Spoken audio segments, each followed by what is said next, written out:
예, 편하게 말씀 나누시고 저희가 성경에 대해서 얘기 나누는 시간 가지도록 하겠습니다. 오늘 이제 말씀드린 대로 디도서 우리 박대웅 목사님께서 쓰신 기도요 교회를 부탁하오 이 책을 내주셔서 저희가 함께 읽었는데요. 함께 이 책에 대해서 또 디도서에 대해서 나누고 또 열린 토론의 시간을 좀 가지도록 하겠습니다. 바쁘신 박 목사님 오신 거 환영해서 환영의 박수로 일단 시작하겠습니다. 아, 반갑습니다. 반갑습니다. 예, 반갑습니다. 네, 네, 만나서 반갑습니다. 예. 박국쌤 저희에게 이제 그 말씀하신 대로 한 15분 정도 디도서에 대해서 좀 이렇게 약간 설명해 주시고 그 다음에 각자의 질문들을 저희 하는 식으로 질문 드리고 답변하고 토론하고 그렇게 하도록 하겠습니다. 예, 네. 말씀해 주시죠. 예. 예, 보통 저희가 설교하면 자기 설교 다시 듣는 게 참 고역입니다. 근데 저는 그 고역을 일주일에 제가 설교하면 한 서너 번은 다시 듣습니다. 보통 이제 바둑을 둔 후에 이제 복귀하듯이 이렇게 좀 듣기 힘든데 어쨌든 듣습니다. 가끔 은혜 받고요. 그래서 내가 이 부분은 이렇게 말해야 되는데 뭐 이렇게 했다고 이렇게 이야기하는데 책은 다시 읽는 경우는 별로 없습니다. 책을 탈고하고 나서 이제 출판이 되고 그 다음에 다시 그 책을 읽는 경우는 별로 없습니다. 그래서 묵상의 여정 같은 경우에는 30대에 쓴 책인데 출판은 40대 됐지만 원고는 30대에 썼죠. 그리고 요한복음도 30대에 쓴 책입니다. 이 디도서는 이제 40대에 쓴 책이고 에, 그 이후에는 이제 아예 안 봤습니다. 아예. 늘 뭐 새로운 것도 연구해야 되니까. 근데 이번에 다시 봤습니다. 감사합니다. 그래서 세상에 제 책을 독자 입장에서 다시 보게 해주셔서 감사합니다. 예. 교도소가 잘 기억이 안 났는데 그때 이런 고민을 했었구나 싶고 지금 쓰면 또 다르게도 쓸 것 같기도 해요. 음, 맞습니다. 쓰게 된 계기는 한 7년 정도 되었을 때 음, 개척하고 7년 정도 되었을 때 제가 목회를 어떻게 했는지를 좀 평가를 하고 싶은데 기준이 없었습니다. 다른 교회를 두고 평가하자니 그렇고 그래서 하나님의 말씀에 비추어서 우리 교회를 좀 살피면 좋겠다 해서 이제 들었던 책이 디도서입니다. 에, 그래서 쭉 하고 쓰기는 오사카에 가서 누이 곁에 가서 좀 윤동주 교정도 이렇게 둘러보면서 교토대에도 보면서 그렇게 썼던 기억이 납니다. 또 이제 두란노하고 제가 계속해서 책을 내고 있었는데 요한복음도 그렇고 야고보서도 그렇고 디도서도 그렇고 원래 이제 두란노에 대한 제가 이미지가 좀 안 좋아서 거기서는 책을 안 낸다고 생각을 했는데 두란노가 세 팀이 있습니다. 세 팀 중에서 이제 한 3팀이 저하고 호흡이 잘 맞았어요. 한 3년 정도 그냥 책과 상관없이 교제했습니다. 그분들이 그 팀이 내려와서 광주에서 놀기도 하고 담양에서 놀기도 하고 저 잘 교제하면서 어, 한국교회 설교집이 나온다 그러면 좀 본문 주의를 좀 담은 그런 설교집이 나왔으면 좋겠다. 그런 취지에 그분들이 공감해서 그러면 쓰고 싶은 대로 쓰시라고 그럼 내주겠다고 이렇게 해서 한 3년 정도 교제한 후에 이제 내기 시작했습니다. 그래서 서기가 있고 이제 묵상이 있고 그리고 이제 듣는 설교하고 읽는 설교는 이거 용도가 다릅니다. 그래서 현장에서 했던 것을 딕테이션해서 설교집을 내는 것은 읽는 설교로서는 적합하지 않는 것 같아요. 에, 그래서 어, 그 독자를 대상으로 한 설교집은 어, 좀 다른 방식으로 썼으면 좋겠다. 조금 더 친절하게 훨씬 더 많은 설명과 더 촘촘한 논리를 갖춘 책이 필요하겠다라는 제안을 해서 그런 취지에 맞는 책을 쓰고 있는 중에 이제 디도서도 내게 된 것이고요. 특히 이제 디모데 전 후서에 대한 책들은 좀 종종 있는데 의외로 디도서를 다루는 책이 많지 않아서 저도 쓸 때도 내가 이게 맞게 해석한 것인가 이렇게 확신을 갖기 좀 어려웠습니다. 자료가 아주 제한적이어서 그래서 부족하지만 제가 한 권을 먼저 쓰면 그 이후에 또 좋은 목회자들이 더 잘 쓰겠다 싶어서 먼저 부족하지만 내놓자라는 심정으로 내놨고요. 특히 이 교회가 나중에 좀 살피겠지만 여러 가지 이유로 세워진 지 얼마 안 된 교회일 가능성이 많습니다. 그러면 교회가 세워졌을 때 어떤 걸 살펴야 되느냐, 뭐가 중요하느냐를 고민할 때 볼 수 있는 좋은 책이라는 생각이 들었습니다. 그렇지만 이게 몇 장 안 되지만 되게 그 다루는 이슈들은 되게 다양합니다. 그래서 두루두루 짧은 책에 컴팩트하게 다루고 있어서 그것도 참 매력 있는 책입니다. 또 이론적이면서도 적용적인 함의가 굉장히 많이 담겨져 있는 책이기도 해서요. 꼼꼼히 다루면 되게 배울 것이 많은 책입니다. 여러분 드렸던 그 교환 보시면은 이 책에서 다루고 있는 주제들이 어떤 것들이 있냐면 일단 어, 복음의 중요성, 그다음에 교회 상, 지도자 상, 또 믿음과 행위와의 관계, 성도답다는 게 어떤 건지, 또 교회와 세상과의 관계, 또 거짓 가르침을 대하는 태도, 또 지도자들 간의 관계, 또 디도서가 말하는 독특한 하나님 이해, 뭐 이런 것들을 이야기해주고 또 교회 구성원들 간의 관계는 또 어떠해야 되는지도 말해주는 책입니다. 또 디도서는 에, 독특하게 그 디도서가 말하는 의의 개념이 있고요. 또 믿음의 개념도 있습니다. 이런 것들도 좀 주의 깊게 다루는 것이 디도서의 보통 관심사들입니다. 보통 각 책마다 저자가 강조하고 있는 핵심 용어들이 있는데 이 용어들을 중심으로 해서 이해해도 전체를 관통할 수 있습니다. 이거는 이제 입체적으로 볼 때 도움이 되는데요. 여러분들도 주목하셨던데 유독 이제 디도서에 에, 하나님이나 예수님을 언급할 때 구주라는 소테르라는 그 용어를 사용하죠. 그리고 하나님과 예수님 두 분 모두에게 이것을 사용하는 그 유일한 책이기도 합니다. 그다음에 진리라는 단어, 믿음. 이 믿음은 이제 우리가 믿는 것보다도 체계화된 진리의 내용을 가리킬 때 믿음이란 말을 씁니다. 그다음 바른 교훈, 복음, 그다음에 장로나 감독이라고 하는 말도 나오죠. 그래서 뭐 초기 바울의 작품들에서는 안 나오는 건데 이미 어느 정도 이제 바울 말년의 기록이기 때문에 여러 교회들에서 장로나 감독들이 세워졌는데 거기에 비추어서 여기도 세워졌을 가능성이 있죠. 선행, 선한 일, 신중함, 경건, 절제, 행위, 행함, 의로운 행위, 본, 또 책망할 것이 없다는 표현이 자주 나오고 구원하다, 속량하다, 깨끗하게 하다라고 하면서 구원에 대해서 다양하게도 표현하고 영생 혹은 영생의 소망, 그다음에 어리석은 변론 이단에 속한 사람, 불법 순종하지 않는 자, 마음과 양심이 더러운 자, 진리를 배반하는 자 하면서 이 교회의 대적자들에 대해서 이제 이런 식으로 표현하고 있습니다. 좀 더 자세히 살피면 디도서가 말하고 있는 교회 혹은 성도, 목회자는 어떤 모습인지 보면 우선은 바울과 디도와의 관계가 굉장히 친밀한 것을 알 수가 있습니다. 그러니까 사실 디도 개인에게 보내는 개인 서신의 성격이 강하지만 동시에 공동체 회람을 염두에 둔 편지입니다. 디도를 언급할 때 같은 믿음을 따라 나의 참 아들 된 디도에서 여기서 이 믿음이라고 하는 것은 이제 하나님께 대한 태도이기보다는 복음의 내용을 가리킨다고 보는 게 좋겠습니다. 디모데를 가리킬 때 믿음 안에서 참 아들 된 디모데라고 해서 이제 비슷한 표현을 쓰고 있죠. 특히 이제 디모데는 할례를 받았지만 여러분 갈라디아서에 보면 이 디도에게는 할례를 행하지 않는 것을 볼 수가 있습니다. 둘 모두 바울의 영적인 아들로서 특히 할례를 받지 않았지만 디도 역시 바울과 똑같은 믿음을 공유했다라고 이제 표현하고 있습니다. 특히 이 디도는 성경 다른 곳에 보면 이 중재의 은사가 있는 사람으로 유명합니다. 고린도 교회와 바울 사이에서 중재 역할을 했고 또 바울과 예루살렘 사이에서 그리데 교회와 바울 사이에서 중재 역할을 했던 사람이 바로 이 디도입니다. 또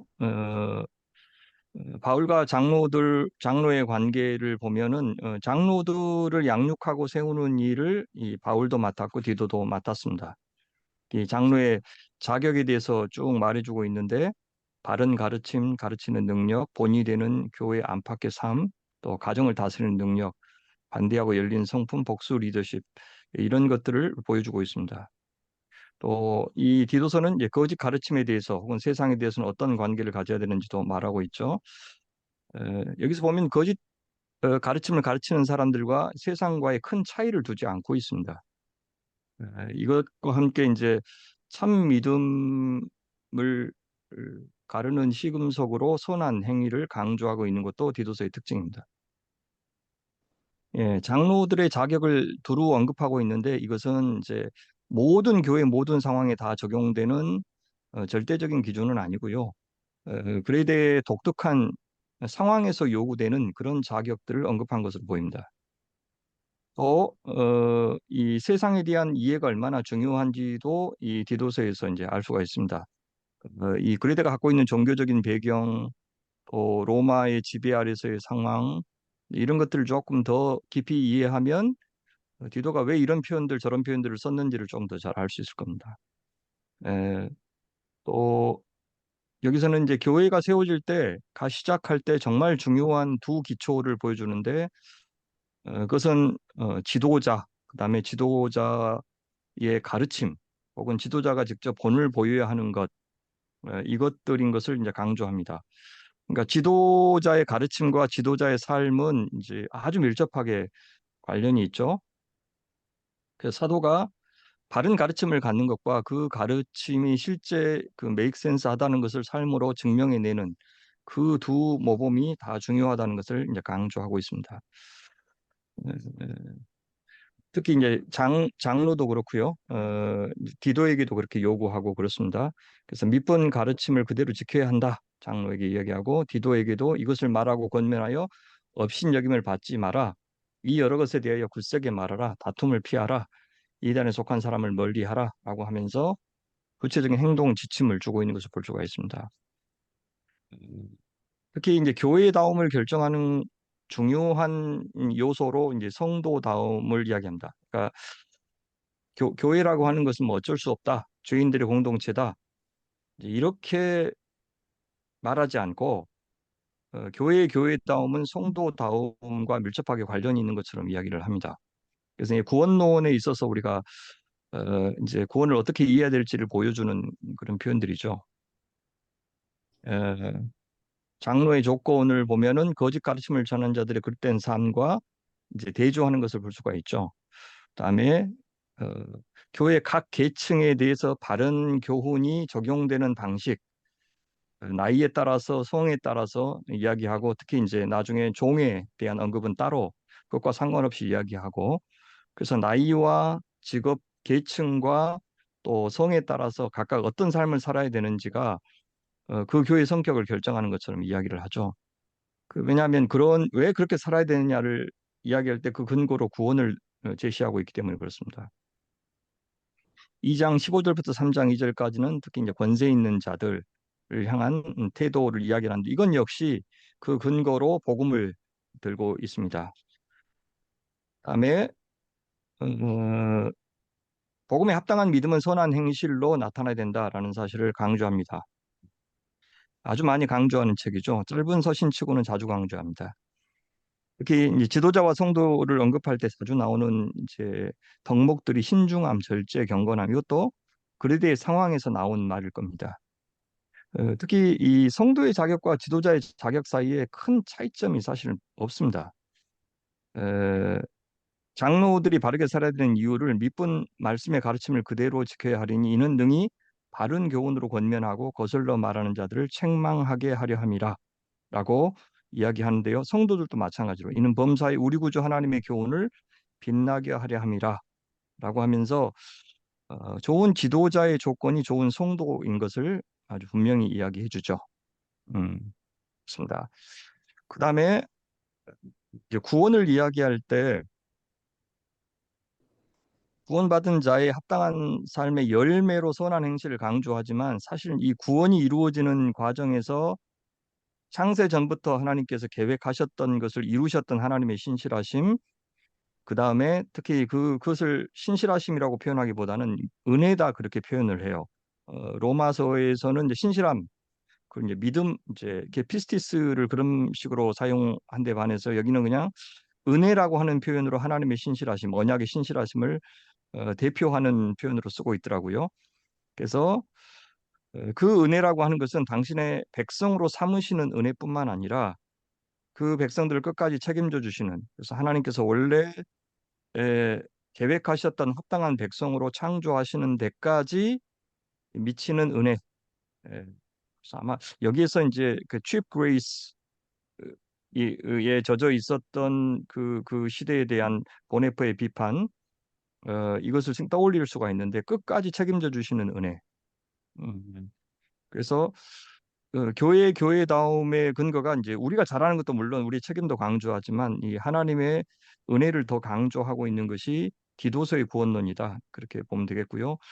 이미와 아직 사이의 긴장에 대한 것들이 뚜렷하게 나타나고 구원의 과거와 현재와 미래가 구분되어 나타나는 것을 특징으로 하고 있는 것이 디도서의 구원론입니다. 그래서 디도서의 구원론은 하나님의 은혜의 우선성, 여정으로서의 구원, 그 다음에 그 열매로서의 그 선한 행실, 그리고 종말론적인 삶에 대한 강조, 뭐 이런 것들이 두루두루 짧은 서신인데 나타나고 있습니다. 디도서가 어떤 교회상을 제시하고 있냐면 존재로 하나님께 나아가서 산 제물로 드리는 교회, 존재의 중요성에 대한 강조, 존재의 변화에 대한 기대, 이런 것들이 나타나고 두 번째 관계로 하나님의 형상을 이루는 교회, 하나님과 백성들 사이의 관계, 그다음에 성도들 사이의 관계, 성도와 지도자의 관계, 또 지도자들 사이의 관계, 이런 것들을 두루 강조하는 책입니다. 그다음에 가족으로서의 공동체를 이루는 교회의 모습, 그다음에 마지막으로 일상으로 예배하는 교회, 이런 것들을 구절 구절의 암시를 통해서 정리할 수 있다고 봅니다. 그래서 이런 모습들을 디도서가 말해주고 있습니다. 예. 여기까지 크게 디도서 말씀을 드리고 싶고요. 디도서의 뭐 구조라든지 이런 것들은 책에 좀 자세히 나와 있기 때문에 그걸 참고하시면 좋겠습니다. 예, 예, 여기까지 하고요.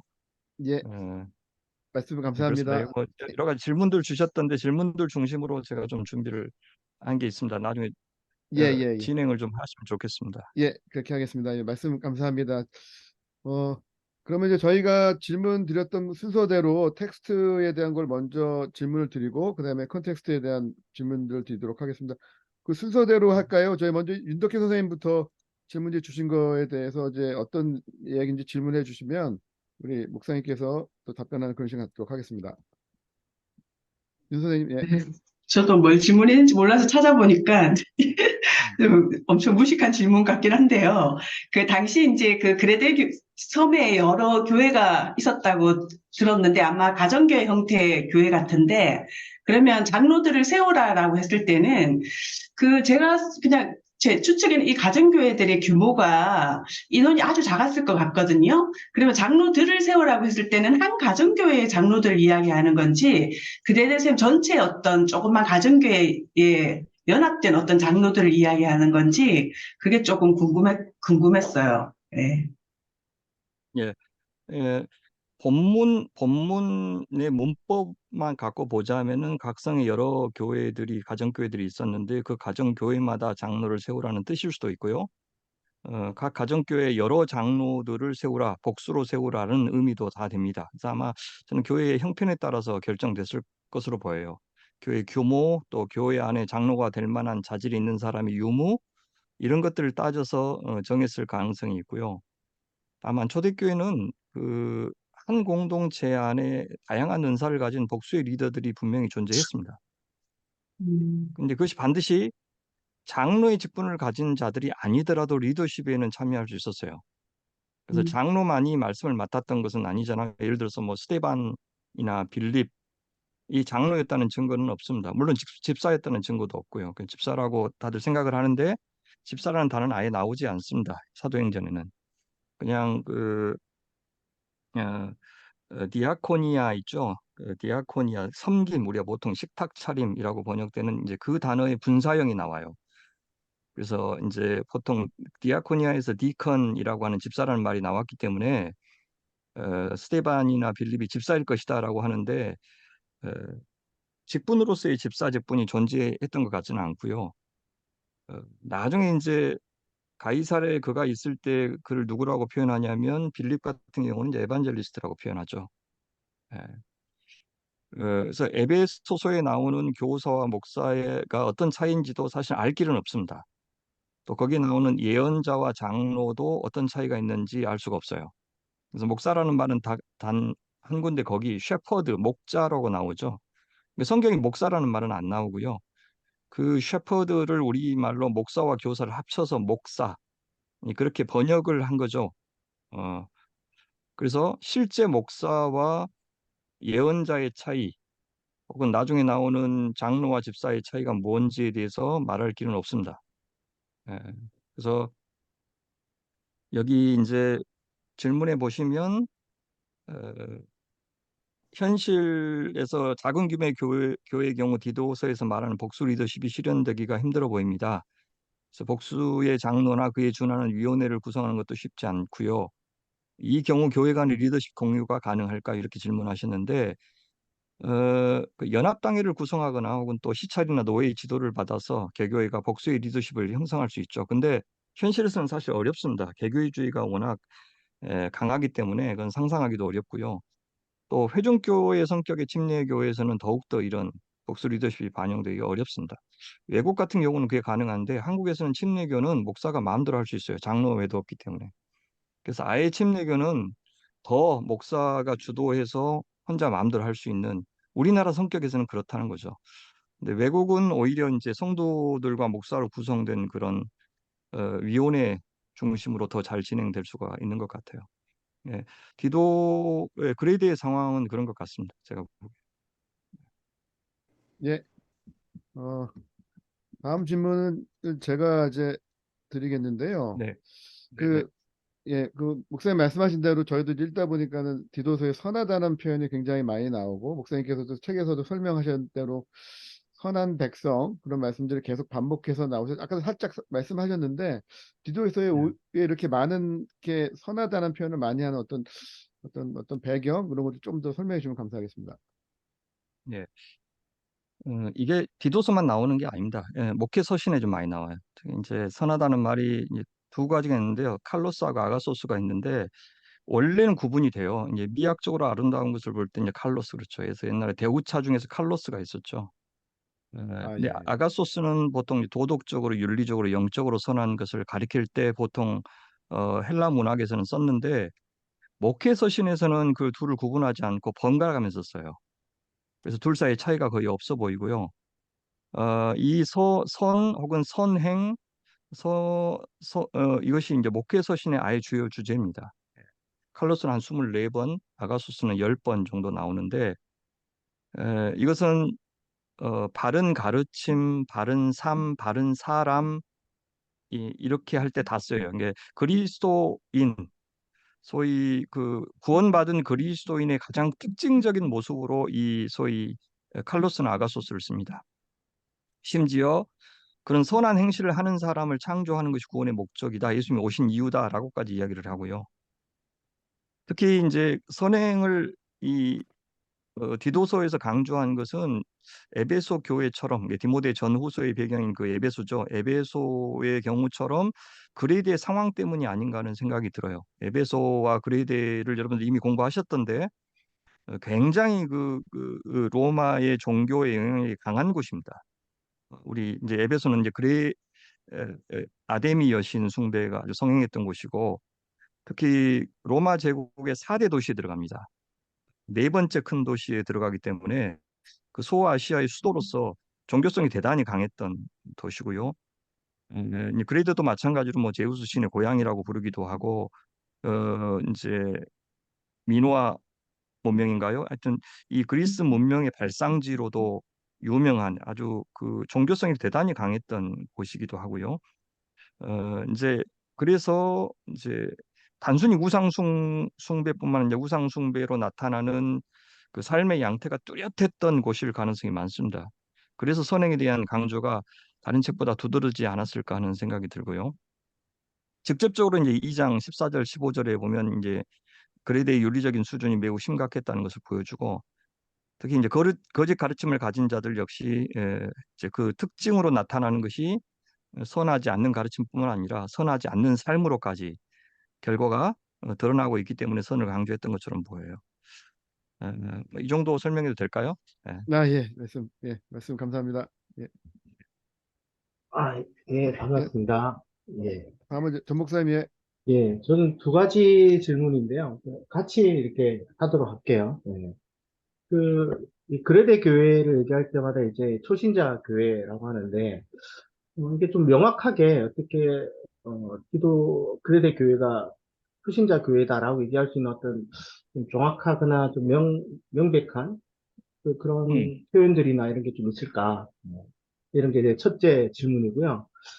그 다음에 이제 그 적대자들을 유대 그리스도인이라고 보는데, 음, 어, 그리고 이제 할례당이다, 뭐 이런 식으로도 나오기 때문에 우리가 이제 유대인이다, 유대 그리스도인이다, 이런 걸 충분히 알 수 있는데, 유대 그리스도인이라면, 우리가 생각할 때 율법을 당연히 중요시 여기고, 그렇다면 좀 윤리의식도 굉장히 높을 텐데, 음, 예를 들어서 음, 그레데인들을 향해서 악한 짐승이다, 이렇게까지 얘기하는 게 사실은 내가 볼 때는 이런 적대자들을 또 둘러서 얘기하는 그런 표현인데, 그렇게 보이는데, 뭐 이런 지도자들이 어떤 저급한 윤리의식을 갖고 있다. 근데 그게 유대인이다. 유대 그리스도인이다라고 생각하는 게 조금 모순적이지 음, 않을까. 예.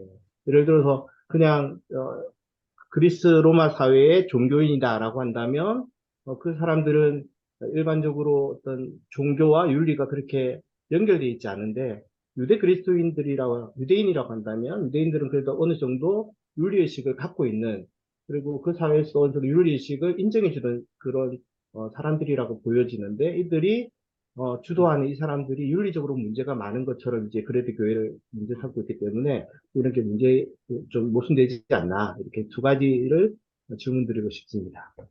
네. 두 가지 다 사실은 제가 그 대답은 할 수가 있는데 뭐 어떤 학자도 이렇게 확신 있게 이야기하기는 어렵죠. 그냥 그 이제 역사적인 재구성과 좀 관련이 있기 때문에 어쨌든 우선 첫 번째 질문에 대답 드리면 어떤 의미에서 이게 신생교회라고 말할 수 있느냐? 성경에 나타난 주로 이제 그 사도행전을 보면 바울의 그 여정이 나오잖아요. 행적. 그 이 사람 언제 그리스에 갔을까? 이제 크레타 섬이죠. 크레타 섬에 언제 가셨을까? 어떤 루트에서 언급은 안 됐지만 가셨을까 싶은 근데 도저히 나오지가 않아요. 크레타를 의도적으로 이렇게 가기가 중간에 배에서 내려가지고 거기 정박했다는 언급도 없고 그냥 꽤 중요한 섬이었는데 그 당시에도 없어요. 그렇다면 유일하게 구성할 수 있는 것이 에, 바울이 이제 56년에 예루살렘에서 투옥되고 그다음 56년부터 58년까지 2년 동안 가이사랴에서 투옥되고 이런 건 이제 다 역사적으로 특정할 수 있어요. 그래서 로마에 와서 60년까지 가택연금 상태에 있다가 61년부터 한 63년까지 다시 방면되었을 것이다. 이제 그때 아마 그 크레타를 갔을 가능성이 있어요. 그리고 나서 그 이후에 거기서 얼마 동안 사역했는지 그것도 모르고요. 그리고 이제 무죄 방면되고 나서 61년부터 63년 사이에 디모데 전후서하고 디도서를 같이 집필했다. 그렇다면 그 2년 사이에 집필도 하고 방문도 하고 있을 것이다. 이제 그렇게 추측은 할 수가 있어요. 그렇다면 이제 가장 길게 봐도 신생교회라는 게 갓 세워진 교회는 아닐 가능성이 있는 것이 대적자들이 영향을 미칠 만큼의 시간은 충분했고요. 각성의 장로를 임명할 만큼의 신자들도 존재했고요. 또 감독의 자녀들이 신자여야 한다라고까지 언급하잖아요. 그렇다면 자녀를 신앙적으로 양육할 만큼의 충분한 시간도 필요하고 그래서 세워진 지 몇 달 안 됐다 그 정도의 신생교회라고 보기는 좀 어렵고요.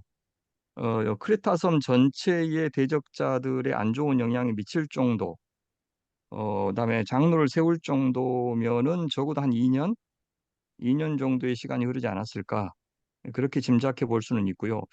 본문 안에서도 그런 걸 이제 암시하는 표현들을 찾아볼 수가 있어요. 올해 신생교회라는 것을 암시하는 것들이 바울이 디도를 떨어뜨렸다 그렇게 이야기하잖아요. 그러면 같이 선교를 하고 있다가 바울이 떠나온 것으로 생각하는데 바울이 정말 오래 있었던 곳이 에베소하고 고린도밖에 없습니다. 그래서 한 2년 정도 길게 한 성에 있었을 가능성이 없고 그가 스페인까지 가고 싶어하는 마음도 강했기 때문에 거기까지 다 갔다 올 정도면 크레타 섬에는 그렇게 오래 머물지는 않았을 것 같아요. 그래서 떨어뜨려 놓고 바울이 얼마 후에 편지를 보냈는지는 잘 모르겠지만 어쨌든 그렇게 오랜 기간이 지나지 않았을 것이다. 물론 이제 오순절에 그레데 출신이 있었기 때문에 이미 그곳에 교회가 존재했을 가능성도 있습니다. 하지만 교회가 분명히 어렸을 가능성이 있는데 장로를 세우지만 집사의 언급은 없어요. 이미 다른 서신들의 집사의 언급이 있는데 집사를 세우지 않았다는 것은 조직교회로 가는 단계까지는 아직 아닐 것이다. 그렇게 보여주고요. 디도는 이미 세워진 장로들에 대해서는 어떻게 해라 라고 이야기하지 않고 장로가 전혀 세워지지 않은 것처럼 그렇게 언급하고 있는 것을 보면 처음으로 장로를 세우는 것 같아요. 그 다음에 최근에 회심한 사람은 감독을 해서는 안 된다라는 말을 하지 않아요. 그 말은 거의 다 최근에 회심했기 때문일 것이다라는 생각을 해요. 그렇죠? 거의 다 세워진 뭐 한 1, 2년 정도밖에 안 됐기 때문에 갓 회심한 사람은 장로 세우지 말라라는 언급을 따로 할 수가 없었을 것 같다라는 추측이 가능하고요. 또 서신에서 이야기하는 교리 부분 있죠. 교리 부분을 보면 신학적인 이슈가 없어요. 그러니까 이미 어떤 깊은 신학적인 교리를 전했는데 거기에 대해서 반발하거나 이런 언급들이 없고 되게 기본적인 교리들만 언급하고 있는 것을 보면 초신자들이 아니었을까? 아주 기본적인 교리 문답의 성격이 굉장히 강하고요. 특히 이제 2장 11절부터 14절하고 3장 3절부터 8절까지 두 부분이 주로 교리를 말하는데 아주 너무 간단한 이야기들 하고 있어서 아주 깊은 내용까지 다룰 정도는 아닐 것이다 라고 추측할 수가 있고요. 또 선한 행실을 강조하죠. 선한 행실을 강조하는 것이 막 회심한 사람들, 그래서 아직도 저기 주변의 영향을 받을 수 있는, 이교의 영향을 받을 수 있는 사람들이기 때문에 선한 행실을 유독 강조하지 않았을까 그런 추측이 가능하고요. 또 디모데 전후서하고 비교했을 때 대적자들이 문제를 일으키지만 엄청 심각한 것처럼 말하지는 않아요. 그러니까 대적자들에게 막 적극적으로 맞서야 될 정도로 심각한 상황은 아니고 유대주의자들인데 이제 어떤 헬라파 유대주의자들이죠. 그런 사람들이 일으킨 문제가 주로 였을 것이다. 이제 그렇게 추측할 수 있고 또 장로를 세우기는 하지만 장로에 대해서 책망하지는 않아요. 아까하고 비슷한 이야기인데 그래서 장로가 이미 세워져서 잘하고 있거나 잘못하고 있거나 이런 책망하는 것들이 안 나오기 때문에 신생교회고 아마 디도를 남겨두어서 어린 교회를 돌보게 했다. 이렇게 보는 것이 좀 자연스럽지 않을까. 그래서 다 세워진 교회는 아니지만 2년 미만의 신생교회였을 것이다. 이렇게 추측은 할 수 있다고 저는 좀 보고요. 또 아까 이제 유대 그리스도인인데 그 대적자들이 윤리적으로 굉장히 수준이 낮은 것처럼 묘사한 것을 어떻게 봐야 되느냐 그런 취지 질문이신 것 같은데요. 어, 예, 그레데 신자들에게 권면한 것은 크게 이제 두 가지인데 하나는 이제 교리적으로 잘못된 가르침을 전하는 자들의 문제,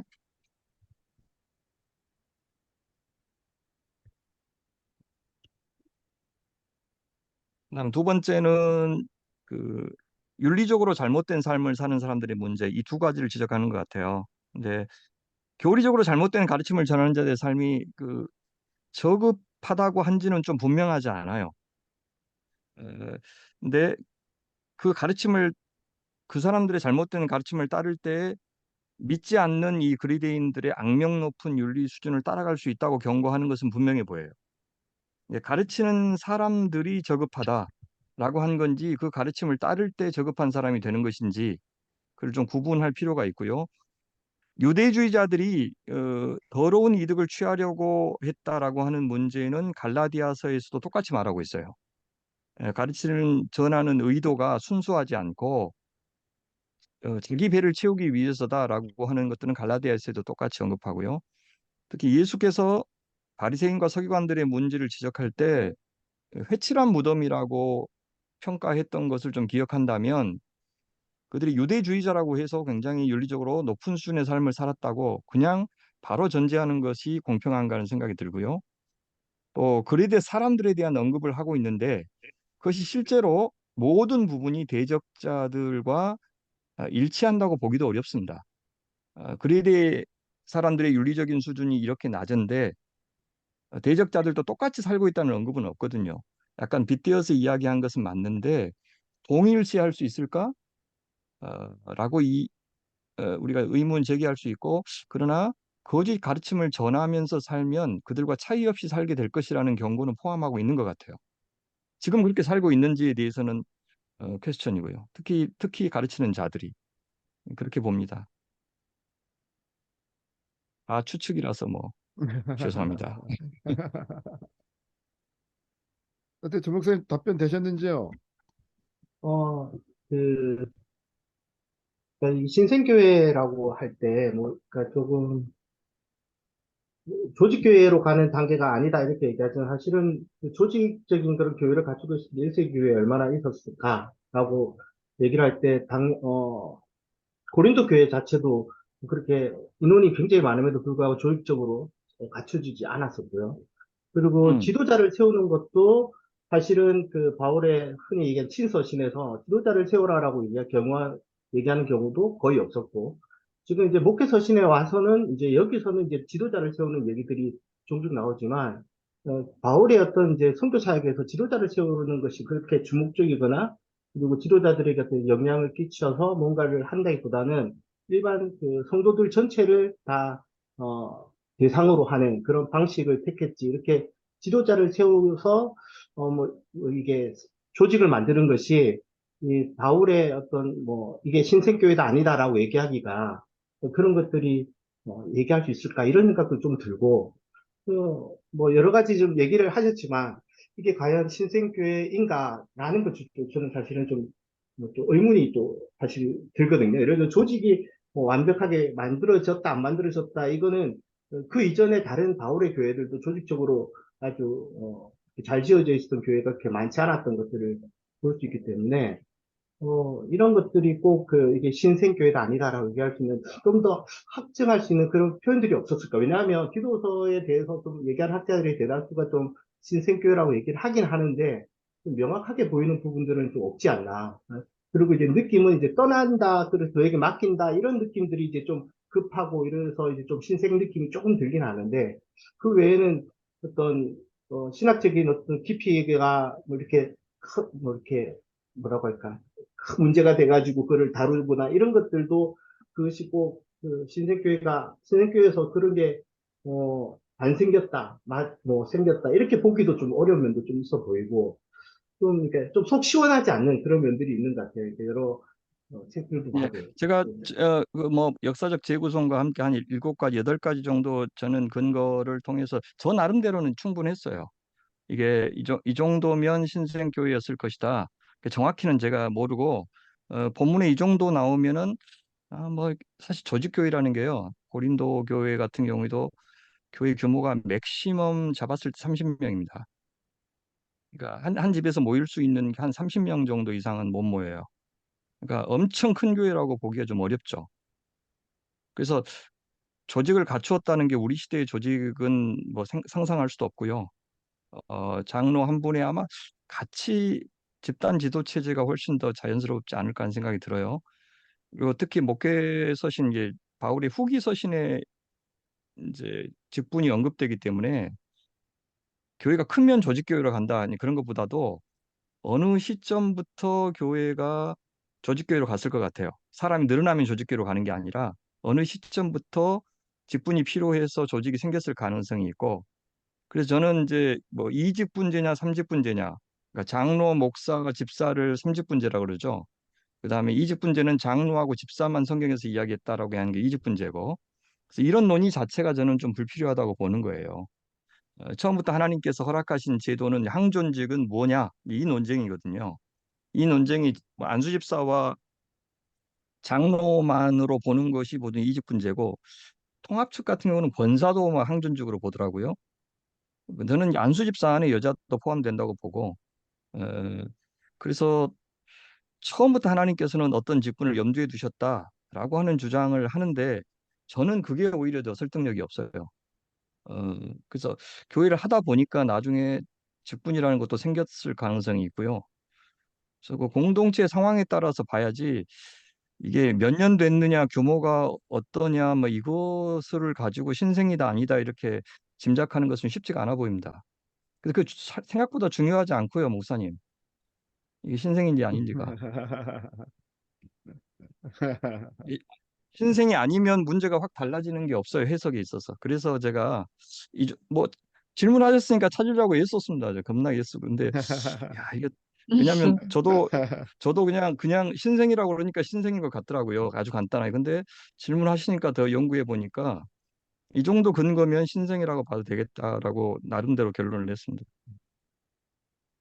예, 말씀 감사합니다.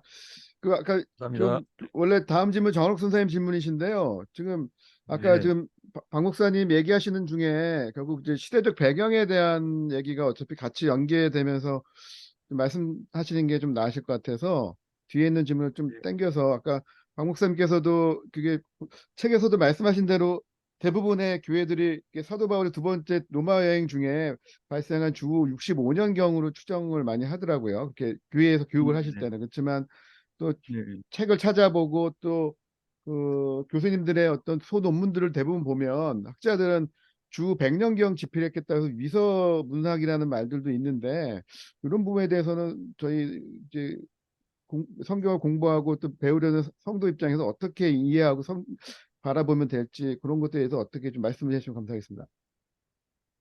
예, 아유, 그 뭐 바울이 안 썼다 그래요. 바울이 안, 그 저는 사실은 그렇게까지 안 중요해요.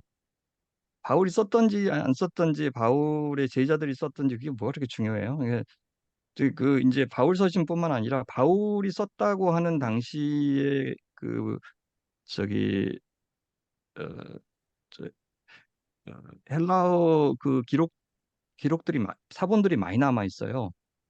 그 중에서 이제 우리 성경에 나와 있는 몇 가지만을 정경으로 채택을 한 거죠. 그 안에 있는 것들마저도 정확히 누가 언제 기록했는지를 알 수가 없습니다. 다 추측이고요. 그래서 네. 저는 어, 꽤 있는 바울의 이름으로 된 사본들에 대해서 우리가 어떤 태도를 취해야 되느냐, 이제 그 문제를 다루면 좀 쉽지가 않지만 정경 안에 들어와 있는 것을 가지고 바울 몇 년도에 썼느냐, 누가 썼느냐 이 문제는 생각보다 중요하지 않다고 봅니다. 예. 근데 대개는 61년부터 63년까지 그레데 방문할 때 디도서 집필이 이루어졌고 그냥 구체적으로 디도를 떨어뜨려 놨다라고 하는 표현들 있고 그 다음에 이제 어디로 와라 이런 표현들 그래서 그렇게 하고 67년에 순교했다고 보는 것이 저는 예, 자연스럽다고 봅니다. 네, 알겠습니다. 그럼 정학 선생님 하실까요? 다음 예.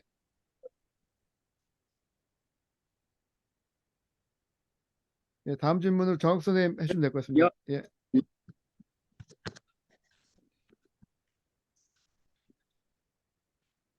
음소거가 돼 있죠? 안 돼, 음소거 됐죠, 지금 지금? 잘 지금 들립니다. 이제 잘 잘 들립니다. 예, 들립니다. 예, 잘 네. 들립니다. 예, 예, 예, 예, 예. 그 말은 이제 사실은 좀 실제적인 질문일 수 있는데, 네. 이게 뭐 크레타 사람은 거짓말장이고 뭐 이렇게 그런 표현들이, 험한 표현들이 막 나오잖아요. 그리고 뒤에도 네. 보면 여성에 대해서 말할 때 뭐 신중하고 순결하며 집안 살림 잘하고 뭐 순종하라. 이렇게 나온단 말이죠. 근데 네.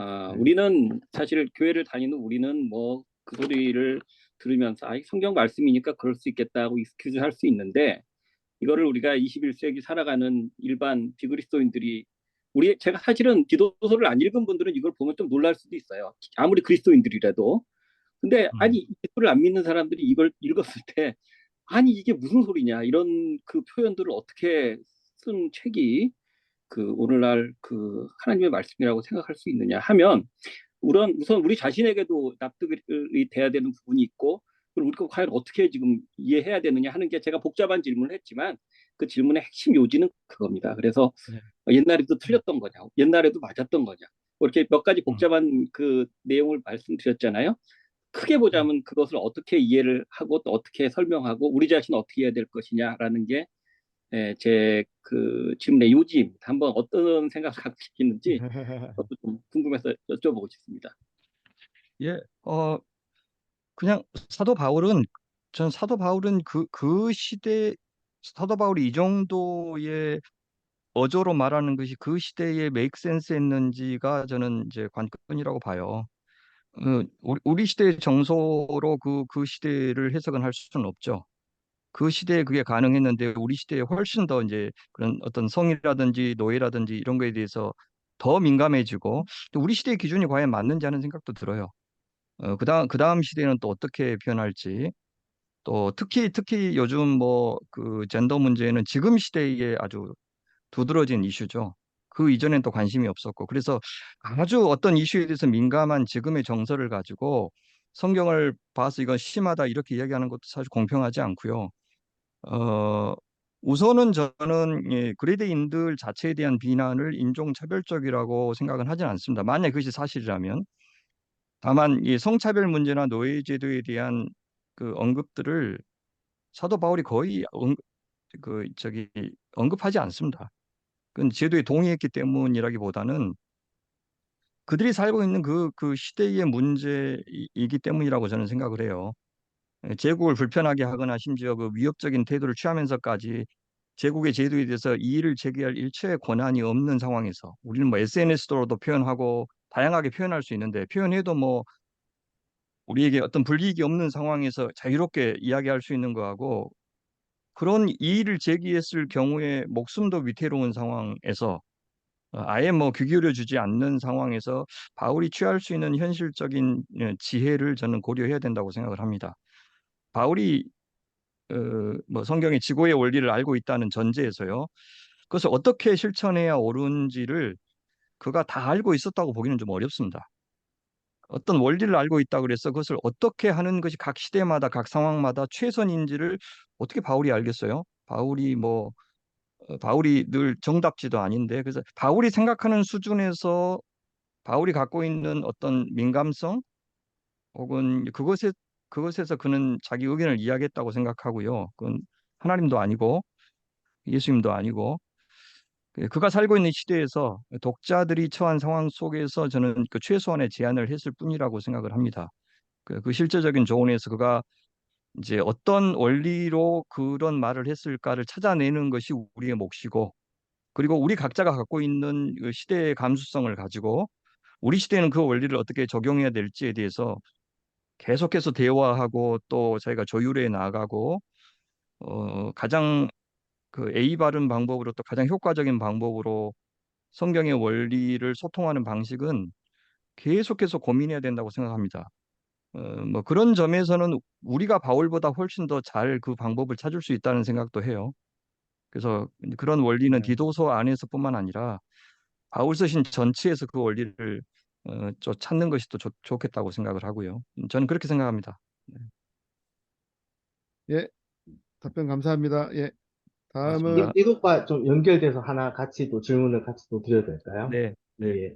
네, 이제 방금 얘기한 게 이제 인종차별, 뭐 성차별 이런 게 좀 같이 나와서, 3장에 보면 이제 1절, 2절이 이제 위정자, 정치인들에 대한 순종과 복종, 뭐 이런 이제 얘기를 하는데, 근데 사실은 이 당시가 이제 60년에서 63년 정도면 네로 황제가 통치할 시대거든요. 근데 이 당시에 그런 정치에 대해서 무조건 순종한다라고 하는 게 그런 당시의 어떤 시대상과 상관없이 어떤 정치에 우리가 순종하거나 우리의 어떤 교회가 그런 포지션을 취하는 게 낫다 이렇게 봐야 되는 건지 아니면 이제 그 당시 이제 그런 황제가 있음에도 불구하고 우리가 이런 저자세로 가야 된다 이렇게 봐야 되는지 좀 이것도 같이 한번 얘기해 주셨으면 좋겠다 생각이 듭니다.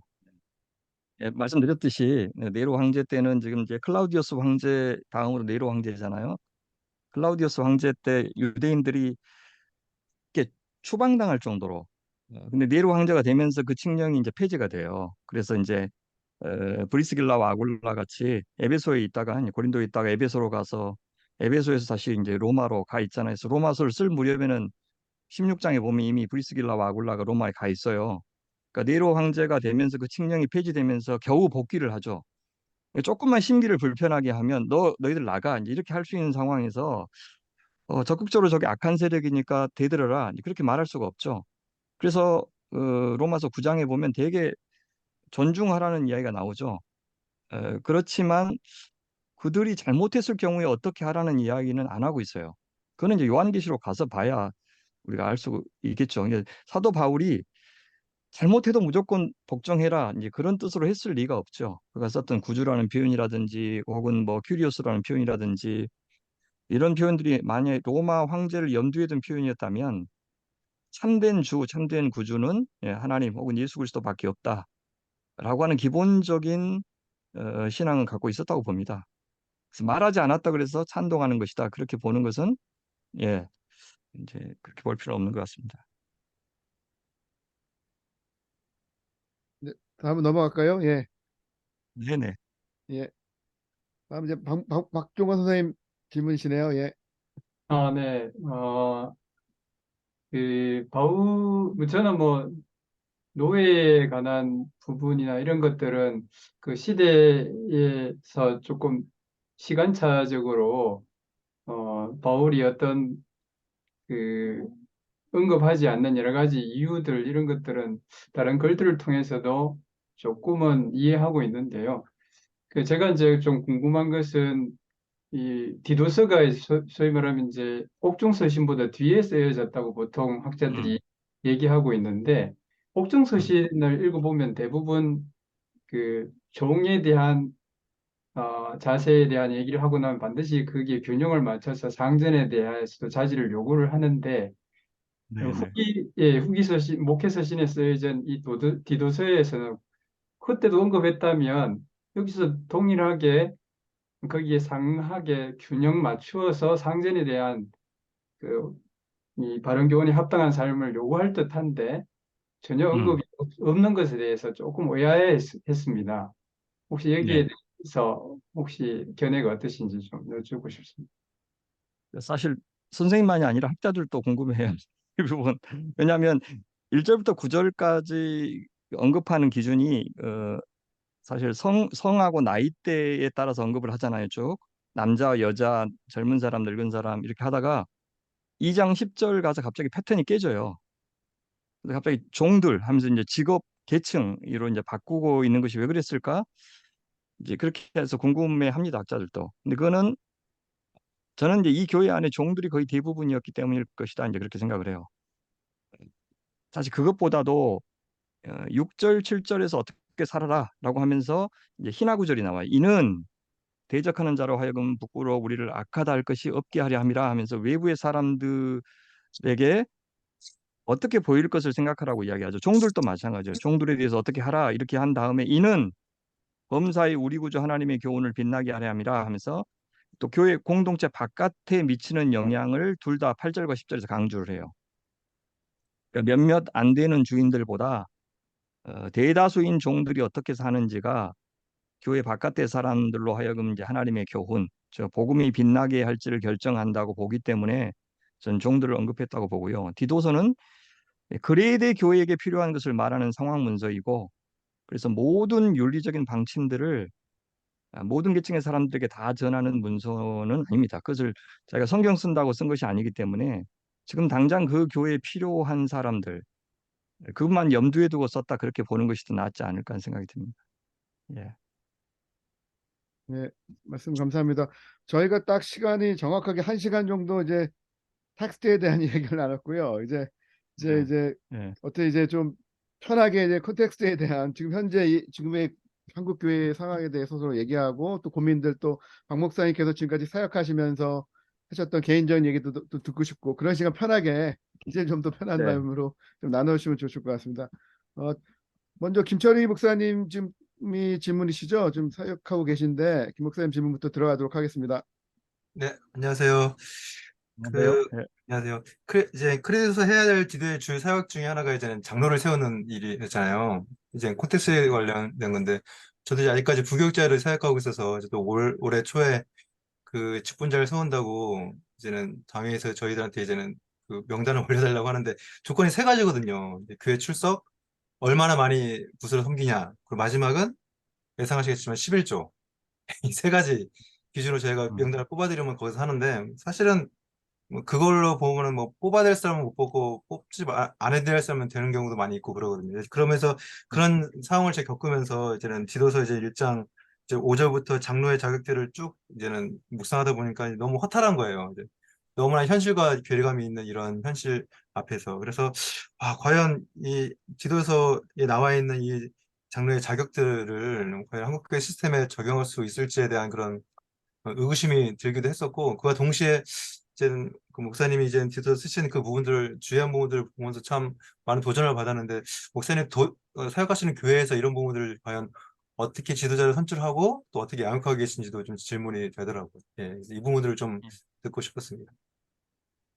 계속해서 타협해 나가죠. 저도 뭐 이렇게 이상적으로만 할 수가 없고 제가 이제 개척을 했기 때문에 약간 갑질을 할 수가 있어요. 그게 이제 아마 제가 기존 교회에 들어가서 청빙을 받았으면 존중했을 것 같아요. 이렇게 바꾸기는 쉽지가 않고. 그래서 지금 저희 교회가 하고 있는 것은 이런 배경에서 가능했다라는 걸 염두에 두시면서 들으시면 좋겠는데 우선 지금 장로님만 이제 24분이 계셔요. 저희 교회에. 그래서 많은 이유가 저희가 세우기도 했지만 밖에서 많이 들어오셨습니다. 그래서 장로님들이 많이 들어오셔서 계시기 때문에 기존에 세워진 장로님들은 디도서가 말하는 그 요건들을 다 갖춘 분들은 아닙니다. 그런데도 세워졌기 때문에 이분들 어떻게 효과적으로 교회에서 역할을 하게 하실까를 더 고민하고요. 추가적으로 그 장로님들이 장로 역할을 할 수 있도록 교육시키고 하는 것들로 보완하죠. 기본적으로 장로는 저는 이제 은사, 아까 요구했던 어떤 성도의 기본적인 자질을 갖춘 분 중에서 은사를 따라 세우죠. 그러니까 나이가 뭐 젊더라도 장로의 은사가 있는 분이 있고 나이가 많더라도 안수 집사의 은사가 있는 분이 있고 이제 그렇다고 봅니다. 그래서 교인분들에게 많이 강조하죠. 장로는 나이 상관없이 이런 역할을 해야 될 분을 장로로 뽑아 주십시오. 라고 부탁을 하고 이번에 30대 3명, 이제 50대 1명 이렇게 세워졌어요. 저희가 이제 3, 40대가 많은 교회이기 때문에 40세 장로가 나왔죠. 서리집사에서. 그리고 40대가 3명 나왔고 50대 초반이 1명 나왔고 그래서 어쨌든 장로라고 하는 것은 대의제이기 때문에 우리 교회는 3, 40대가 많으면 3, 40대를 대표할 수 있는 장로들을 뽑아 주십시오라고 요청했고 이제 교인들이 거기에 화답을 해 주셨어요. 그리고 24명의 장로들 자기 은사에 따라서 섬기도록 배치를 해드렸고요. 그래서 특히 장로들의 말씀 사역 참여를 되게 강조합니다. 그래서 그 능력을 장로의 중요한 자격으로 보죠. 말씀 사역의 은사라고 하는 것이 꼭 설교 능력만을 가리키는 것이 아니고요. 말씀을 따라 잘 분별하고 또 말씀으로 권면할 수 있는 정도의 능력 있는 분들을 장로로 세우도록 성도들에게 부탁을 하고요. 후보들을 선출하는 과정을 장로들이 합니다. 장로님들이 후보를 선출합니다. 그래서 모든 장로님들을 다 인터뷰하고 장로 후보들을 인터뷰하고 해서 마지막 한 2배수 정도로 장로님들을 후보들을 선출하고 그 다음에 선거 인단이 있습니다. 선거 인단들을 통해서 그분 중에서 우리가 4명 뽑으면 이번에 4명을 뽑습니다. 그리고 교인들은 찬반 투표를 합니다. 그러니까 이 선거 인단이 뽑기까지 후보들이 아주 심층 인터뷰를 합니다. 그리고 그분의 삶, 그분의 가정 이거에 대해서 이제 각각 맡아서 리포트하고요. 그래서 한 사람에 대해서 그냥 인상 갖고만 이렇게 뽑지 않고 면밀하게 그분이 어떻게 출석하고 있고 어디에 봉사하고 있고 출석을 못했으면 어떤 개인적인 사정 때문에 출석을 못했는지 그런 것도 다 조사해서 선거인단에게 충분히 알리고 뽑도록 그렇게 하고 있습니다. 권사는 저희는 명예직으로 생각을 합니다. 그래서 권사는 일정한 나이가 되면 또 교회에 일정한 그 연수를 채우면 권사 직분을 주고요. 자기가 받지 않겠다 그러면 안 줍니다. 그래서 권사 갖고 선거해서 이렇게 마음 상하게 할 일은 없게 그렇게 했고요. 안수 집사님들에게도 새벽 설교의 권한을 드립니다. 그래서 그분이 앞으로 장로가 될 은사가 있는지 없는지를 미리 확인하는 절차를 그렇게 거치고 있고요. 세례를 받으면 바로 서리 집사 줍니다. 지금 저희가 좀 고민하고 있는 것이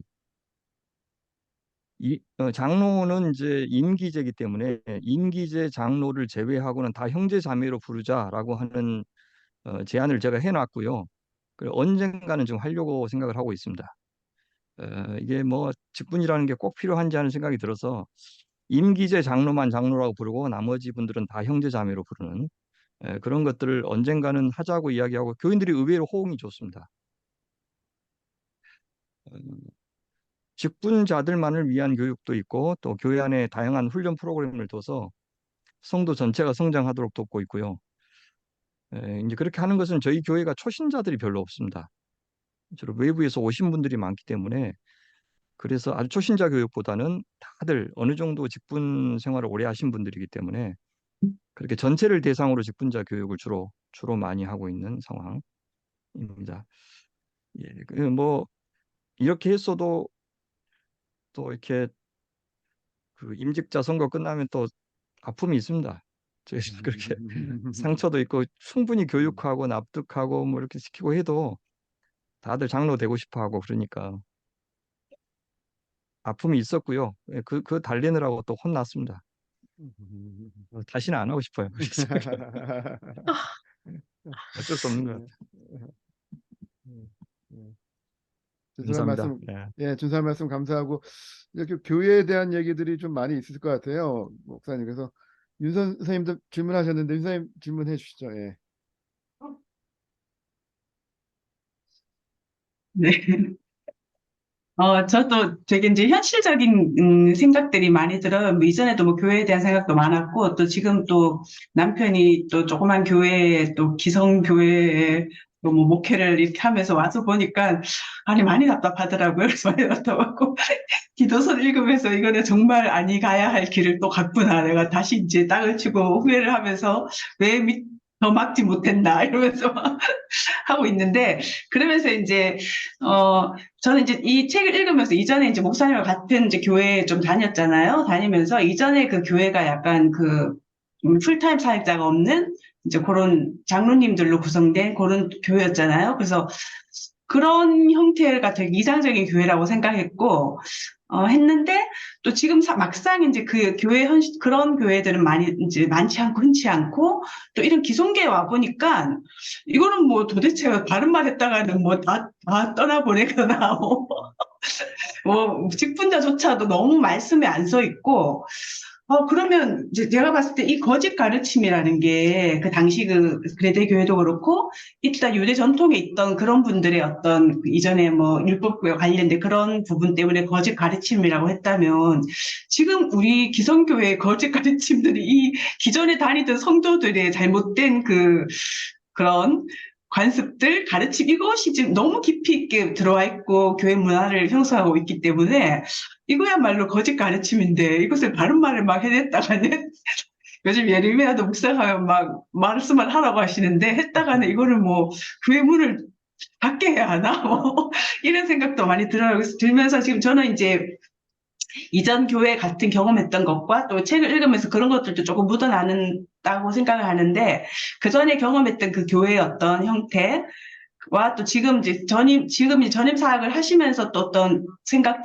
달라진 생각들, 그리고 이전에 아까 처음에 말씀하실 때 기도서를 쓸 때 또 한 몇 년 꽤 됐잖아요. 그때 가졌던 목회에 대한 생각과 또 지금 그런 또 달라진 부분이 있는지 그런 것들도 좀 그냥 너무 사적인가요? 네, 좀 뭐 궁금했습니다. 이중직 문제도 맞아요. 네, 질문하셨던데, 예. 네. 예, 저도 광약교회 경험 같이 했죠. 그래서 근데 거기는 사실 이제 뭐 윤종아 장로님이 목회자 이상의 목회자였기 때문에 기존 교회하고 그렇게 다를 바가 없었습니다.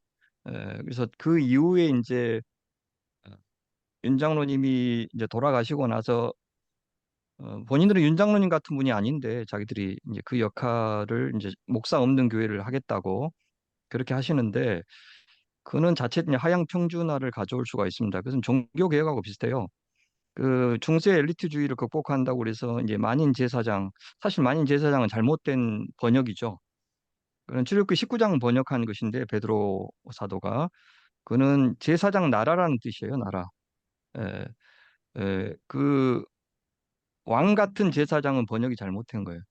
그 중세 때는 어, 사제들이 있었기 때문에 사제가 아니고 모든 성도들이 그 제사장에다 그렇게 말할 수가 있지만 그래서 자기 상황에 맞게 번역을 그렇게 해버린 거지. 원래 번역은 우리는 제사장 나라다 해서 이 교회 공동체가 제사장 역할을 해야 된다는 것을 가리키는 것이죠. 근데 그러면서 종교 개혁 이후로 교회가 이제 하향 평준화가 이루어졌어요. 사역자들 수준이. 근데 지금도 저는 그와 같은 일을 가져올 수 있다고 생각해요. 그래서 교회 개혁이 필요한데 교회 개혁이 목사 힘을 빼면 다 교회 개혁이 된다고 생각하는 것은 실제 교회 해보면요. 목사들이 문제도 심각한데 장로님들은 거의 뭐 훈련을 안 받고 교육 안 받고 그냥 장로가 돼요. 근데 권한은 거의 비슷해요. 그래서 이 장로교 문제가 목사 한 사람이 이상하면 교회 망가지고 장로 한 사람이 이상하면 교회 망가지는 굉장히 취약한 구조죠. 그래서 둘 중에 한 사람의 힘을 빼고 힘을 강화시키고 한다 그래서 교회가 된다고 하는 것은 되게 순진한 생각이죠.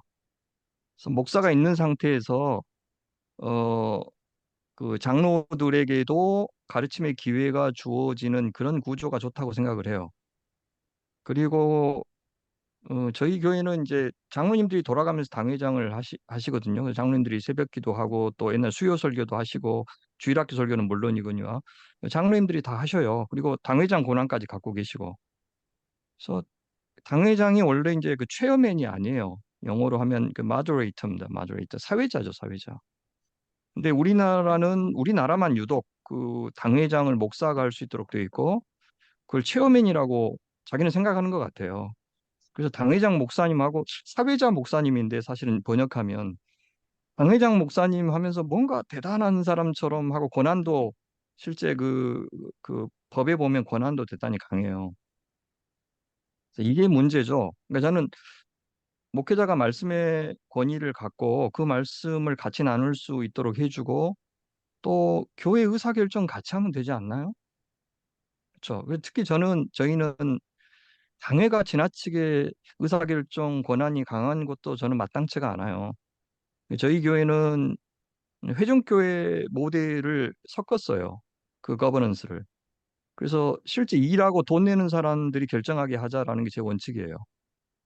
장로님들이 분명히 지혜가 있고 귀를 기울여야 하지만 그래서 그분들이 아젠다를 많이 정해요. 그렇지만 결정은 전 실행위원회가 해요. 한 50명 정도의 실행위원회가 교인 대표로 올라오거든요. 자기들이 다 파송해서 올라와요. 그럼 그분들이 마지막에 최종 결정하게 돼 있어요, 저희는. 그러니까 장로님들이 저 실행위원회를 설득하지 못하면 아무 일도 못하는 거죠.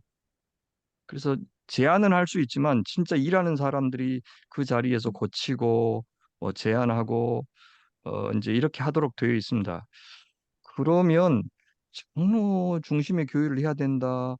이런 논의 자체가 필요 없지 않겠나 하는 생각이 듭니다. 에, 그리고 에, 교회 하면서 해가면서 바뀌었죠. 당연히 생각이 바뀌었죠. 그건 목회는 사람이 할 짓이 아니다는 걸 깨달았죠. 예. 예, 한국 교회에서 요구하는 목회자상은 시대마다 달라졌어요. 물론 나라마다 다르고요. 제가 영국에서 경험했던 목회하고 한국에서 지금 하고 있는 목회는 달라요. 그리고 70년대, 80년대하고 또 2000년대하고 지금의 또 목회자상이 다르고요. 그래서 그 시대가 요구하는 목회자상에 대해서 목회자가 늘 고민해야 되는 현실이 좀 안타깝죠. 네. 자기들은 그런 교회가 요구하는 그 성도상에 대한 고민은 실제 많지 않고 목회자에게 목회자상을 따라달라고 하는데 그렇게 살 사람은 없는 것 같아요. 그래서 저는 처음부터 그렇게 살지 않겠다. 당신들 요구대로 살지 않겠다고 저는 생각을 했고 점점 그래서 소원하려면 소원해라. 이제 그렇게 나와요. 그냥. 가장 내가 사람으로 살 수 있는 방식으로 나는 목회할 테니까 거기에 적응할 사람만 남아 계시고 나를 목사로만 요구해서 당신들이 요구하는 대로 그 정도 돈 받고 무슨 내가 당신을 요구를 다 들어줘야 되냐고. 그래서 나는 가장 나로 하나님 앞에 살 수 있는 방식으로 존재할 테니까 거기에 대해서 서로 리스펙할 수 있는 사람들만 같이 하자. 우리 교회보다 좋은 교회는 많으니까 자기한테 맞는 교회 가서 신앙생활 하라고. 저는 그렇게 하고요. 제가 그냥 한 인간으로 살고 싶어요. 한 인간으로 성도들과 함께 살고 싶고 그게 일반 교회는 안 돼요. 그래서 제가 청빙을 계속 거절하는 거예요. 청빙된 데는 가서는 그분들의 이야기를 내가 존중하고 그분들이 원하는 대로 해주겠다는 암묵적인 동의가 있는 거거든요. 근데 개척한 거는 그냥 나는 나대로 살겠다라는 뜻이기 때문에 뭐 아주 정중하게는 하지만은 예, 그렇게 목회하니까요. 저희 교회 따라가려면 하면 안 됩니다. 교인들이 거의 다 결정해요. 교인들 난 싸움하지만 말하라 그래요. 싸우지만 말고 합의만 해서 나한테 가져오면 무조건 전 순종하겠다 그래요. 왜냐면 일은 내가 하니까. 근데 우리는 뭐 정하는데 너무 많이 싸워요.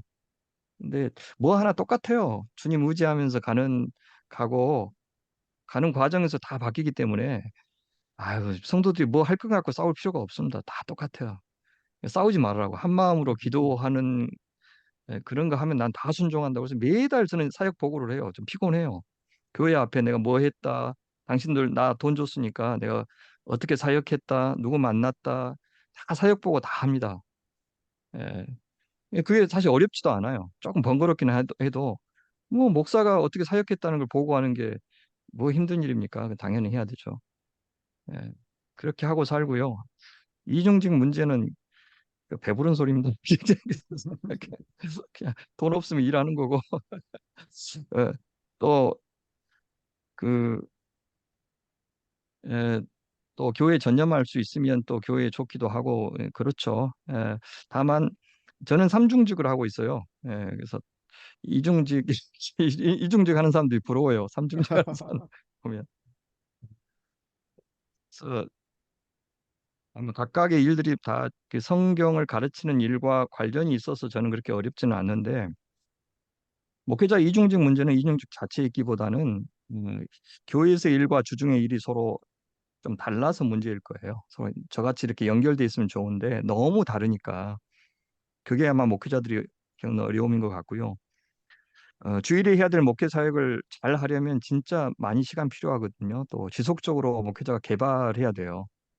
이중직을 수행하면서는 그렇게 하기가 좀 어렵다는데 실제적인 어려움이 있고요. 또 이중직을 천직이라고 여기지 않고 목회에 집중하기를 원하는데 주중에 직장도 어렵고 주일에 교회도 동시에 어려워지는 문제가 생기니까 그래서 문제가 생기는 겁니다. 그다음에 주중에 직장에서 보람을 얻기가 어려워요, 목회자들이. 왜냐하면 생계를 위해서 하는 일이기 때문에. 또 원래 자기 직장이라고 생각하면 되게 그 능숙하게 해낼 수 있는데 자기 전문직이 아닌 경우에는 능숙하지도 않아요. 그 되게 육체 노동 같은 게 많기 때문에 일을 내가 언제까지 해야 되지라는 생각이 자기는 가르칠 때는 그렇게 안 가르쳤어도 실제 일하다 보면 내가 잘하지도 못하는데 먹고 살기 위해서 이걸 언제까지 해야 되지라는 생각이 떠나지가 않아요. 그래서 어렵고요. 아까 말씀드렸듯이 이중직 자체를 문제 삼는 것은 정말 뭘 모르는 사람들의 이야기고 다만 지금은 이제 젊은 분들은 이중직을 준비하지 않으면 안 될 것 같아요. 이렇게 주중의 직업을 천직으로 여길 만큼 이중직을 하면서 목회할 수 있는 목회 구조를 만드는 것이 저는 필요하다고 보고요. 또 그러려면 이 성도들이 참여하는 목회에 대한 고민을 실질적으로 해야 될 겁니다. 지금처럼 목회자에게 절대적으로 의존하는 구조에서는 일하면서 그 목회자 역할을 하기 어려워요. 그래서 목회자가 실제 일하게 하려면 어떤 한 부분에 있어서만 좀 전문적으로 하고 나머지는 다 교인들이 쉐어하는 그런 방식의 목회 구조까지 변하지 않으면 음, 지금 이중직은 아마 악순환이 될 겁니다. 목회자에게. 저는 지금 제가 교회 일 바깥에서 하고 있는 일이 전문적인 일이기 때문에 갈등이 전혀 없어요. 그렇습니다. 됐나요? 혹시? 네, 네, 감사합니다. 네, 신선한 말씀 감사드립니다. 네, 저희가 이제 질문은 거의 다 하셨고 저희가 목사님 그 참여하신 분들 꼭 하나씩 질문을 하게 돼 있어서 우리 김기남 선교사님하고 김선영 선생님하고 임석영 선생님 한 말씀도 없으셨는데 한 말씀 해주시죠. 책 읽으시면서 느꼈던 것들도 괜찮으시고요. 또 박 목사님 오셨으니까 편하게 질문해 주십시오. 임석영 선생님 뭐 하신 말씀. 제가 잠깐만 하나 물어볼게요. 예예예.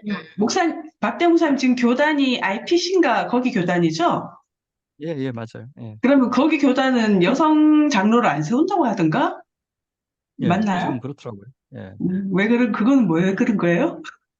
그러니까 이거 저기 그 미국의 근본주의자들이 지금 그 교단을 장악하고 있기 때문에 그러니까 음, 그분들이 유럽으로 오셨는데 이제 유럽에 선교사로 오신 분들이 미국의 대개 근본주의 성향을 가진 분들이 와서 그분들이 총회 주로 이제 그 헤게모니를 잡고 있죠.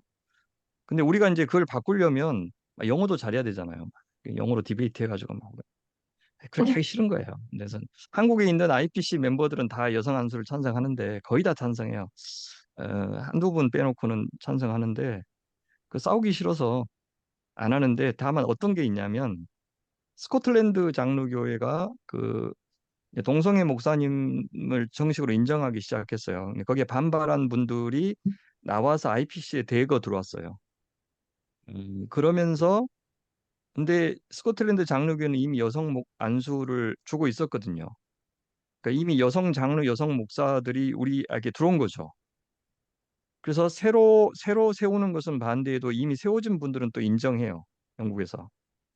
그래서 최근에 광주의 한 교회가 저희 교단에 들어오면서 여성 안수를 직전에 주고 들어왔어요.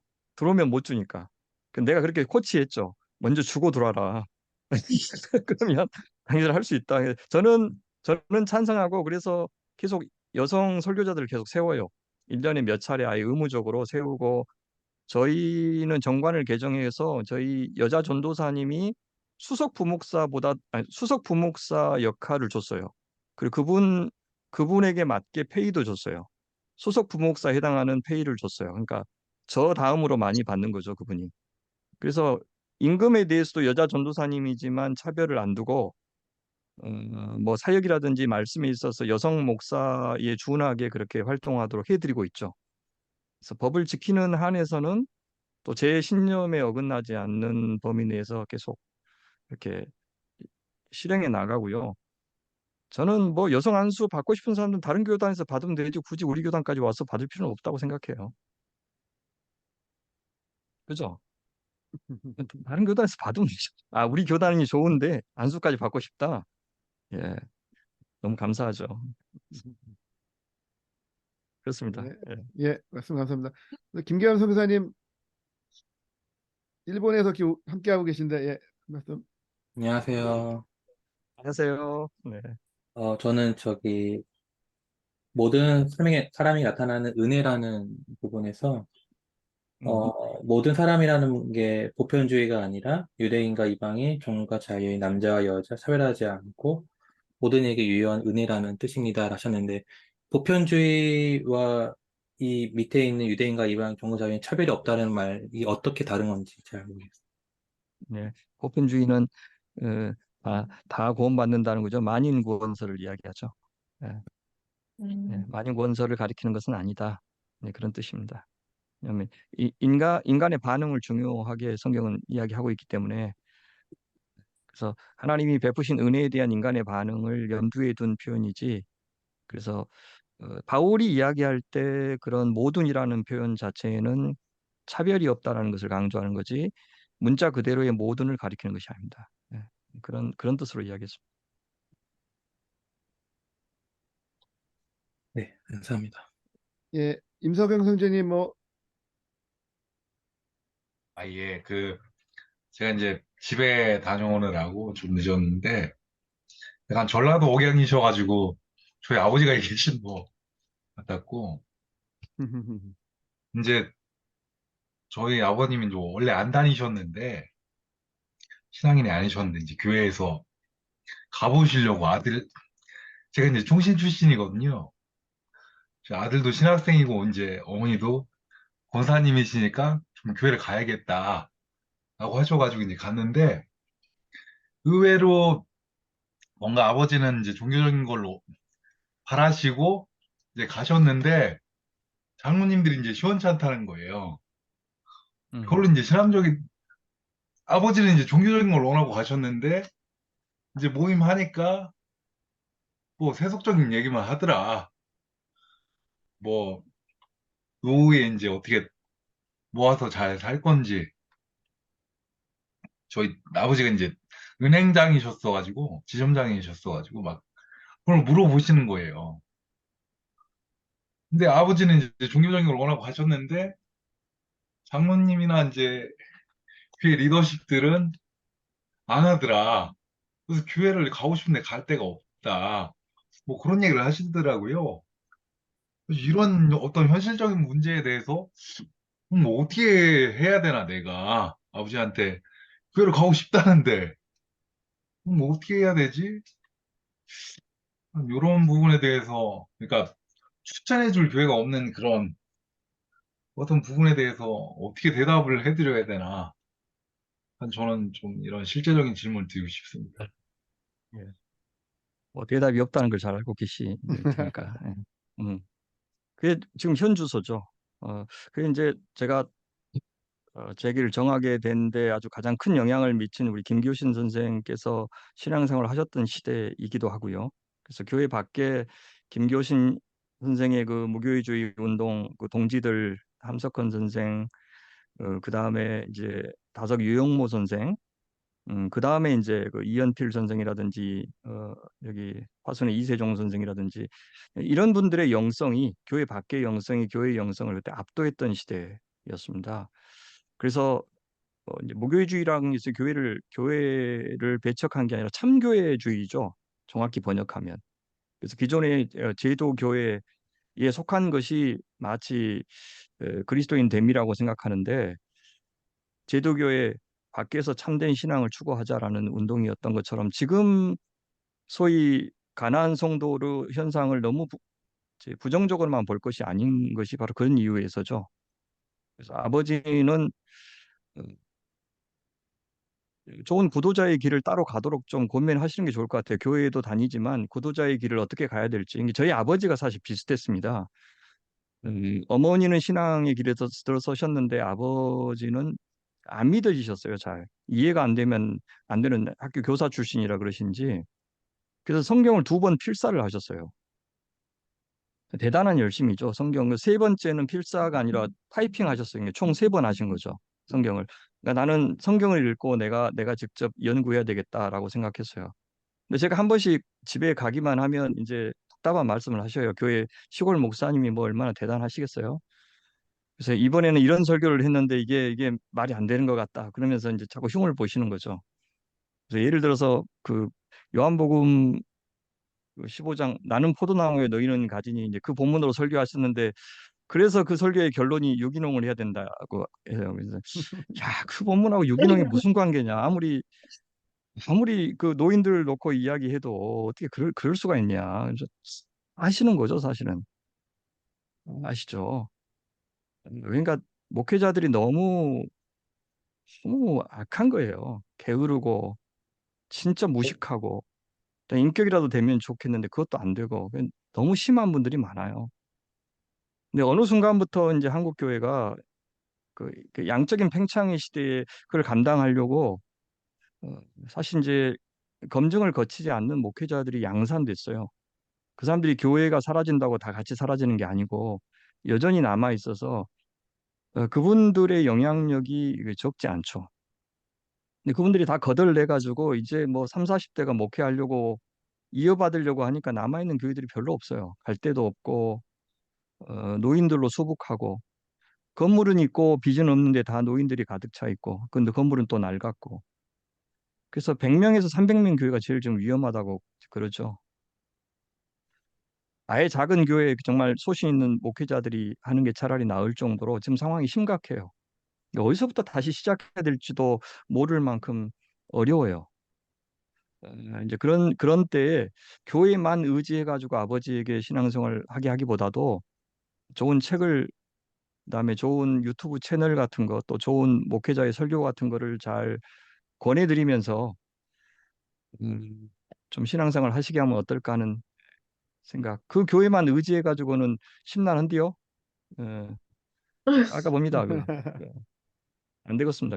예. 그러니까 제가 어떤 염려되는 부분은 이제 저는 음, 이제 그래도 신학교 나왔으니까 정신 나왔으니까 뭔가 이제 분별이 되는데 이제 아버지는 그냥 막 뭐 마구잡이식으로 이제 들으실 텐데, 약간 뭔가 신앙이 오염되시지 않을까. 그런 이제 저는 염려가 돼가지고, 신앙은 다 오염되는 거예요. 뭘 신앙, 누가 정답이 어디 있어요. 그냥 다 오염되는 거고, 아버지가 자라오고 여태 봤던 책에서 못 벗어나요. 그 아버지라고 하는 것이 하나의 텍스트예요. 그 텍스트하고 이제 다른 텍스트를 만나는 작업이 해석학이죠. 절대 총신 신학을 가질 수가 없다고요. 그래서 아들이 갖고 있는 또 배웠던 신학이 아니면 아버지가 위험해진다고 생각하면 안 되고, 아버지가 이제 평생 갖고 있었던 그 연장을 가지고 앞으로 성경을 볼 것인데, 하나님은 그걸 귀하게 보실 거예요. 그래서 결론은 아들하고 다른 결론이 날 수가 있어요. 그걸 오케이 하시고 그 아버지한테 귀를 기울이세요. 많이 배우시고. 자기가 정답이고 아버지는 앞으로 틀릴 것이다. 그 생각은 정말 힘든 생각이고, 아버지는 이제 아버지대로 정말 멋있는 나의 복음을 아마 설명하지 않을까요? 저희 아버지는 지금 누구 하고 계시냐면 그 박덕훈 목사님, 또 그 양용희 교수님하고 같은 마을에 살고 계시거든요. 근데 이제 박덕훈 목사님을 만나고는 그러니까 너무 행복해 하셔요, 지금. 그다음에 김기성 목사님을 평상시에 늘 들어요.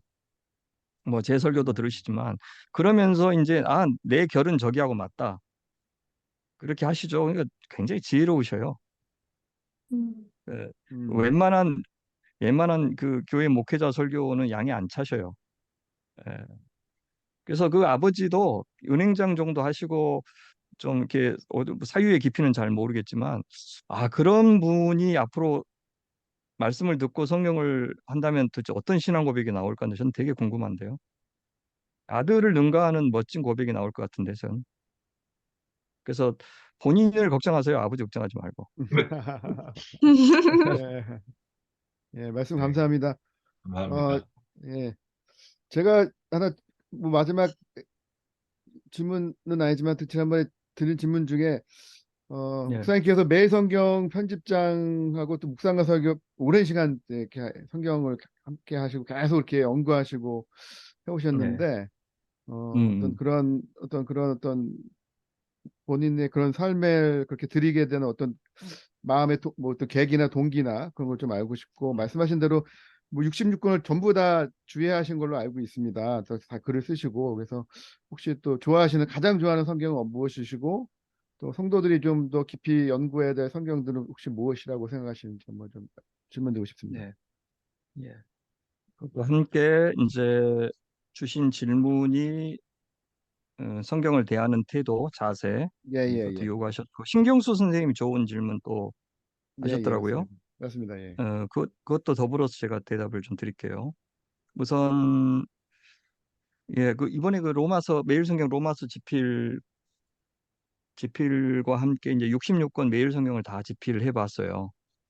에, 그리고 이제 묵상과 설교도 66권 다 다뤄봤고요.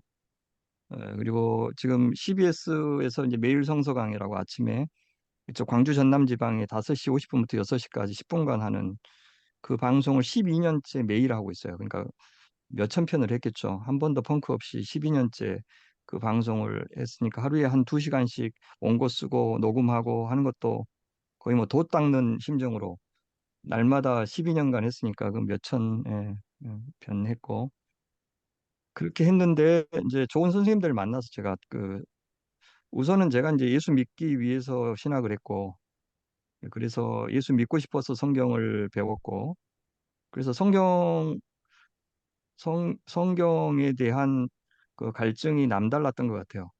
그걸 아시고 주께서 이제 좋은 선생님들 옆에 붙여주셔서 지금 잘 배울 수 있었고요. 또 제가 제일 좋아하는 책은 그 신약의 야고보서입니다. 음, 구약에서는 전도서를 제일 좋아하고요. 이런 그 이도영 목사님의 그 탈성장 교회라는 책에서 제가 좋아하는 두 책을 다 다뤄주셔서 너무너무 좋았어요. 그래서 여러분 읽어보시면 정말 훌륭한 분이신 것 같아요. 특히 이제 야고보서는 핵심 주제가 지혜인데요. 전도서도 마찬가지입니다.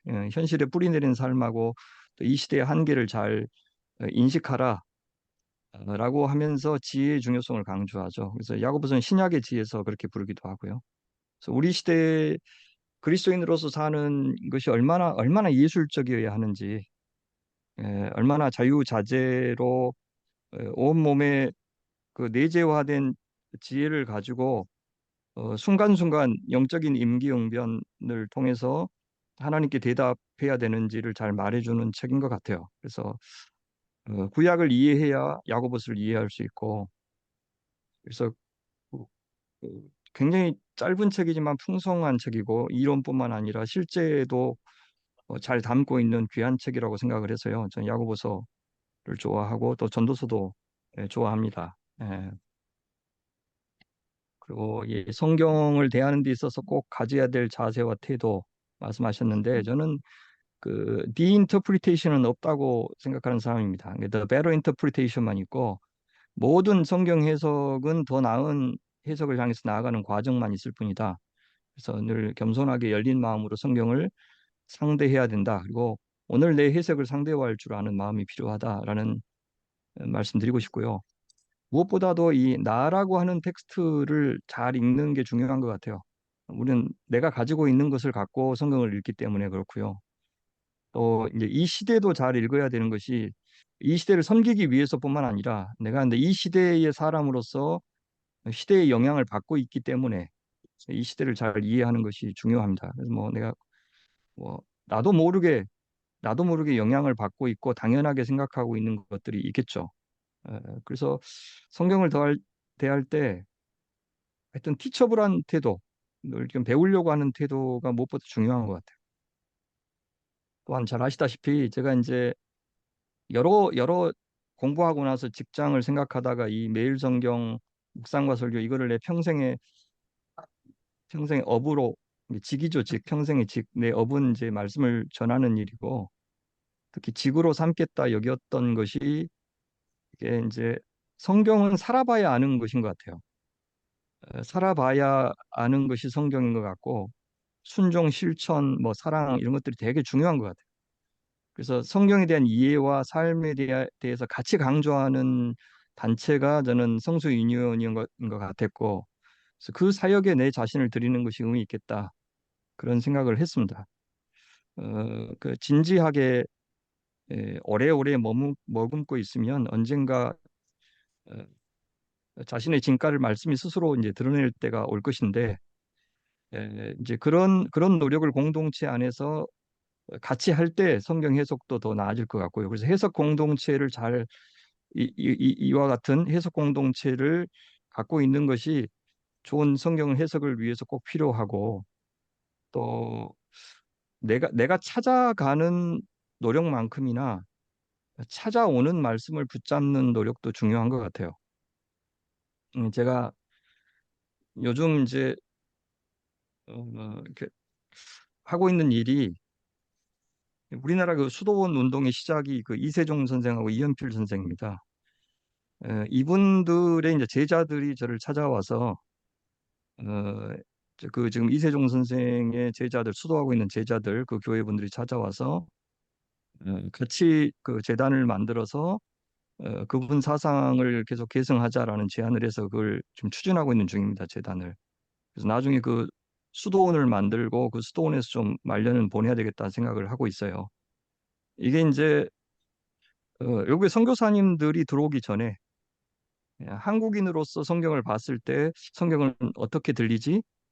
라고 이야기했을 때 우리가 찾아가야 될 사람들이 이세종, 이연필, 다석, 유영모, 김교신 뭐 이런 분들일 겁니다. 그러니까 그분들은 내가 말씀을 막 연구한 것도 있지만 그 말씀이 나에게 다가올 때 그걸 붙잡은 분들이죠. 이를 위해서 저는 점점 우리 그 삶이 좀 단출했으면 좋겠고 점점 단아해졌으면 좋겠고 단순해졌으면 좋겠고 또 단단해졌으면 좋겠고 그래서 이제 그런 삶을 심플리파잉 할 때 더 하나님의 말씀이 선명하게 들리지 않을까 하는 생각 이게 이제 제가 추구하는 해석학이고요. 좀 그렇습니다. 그리고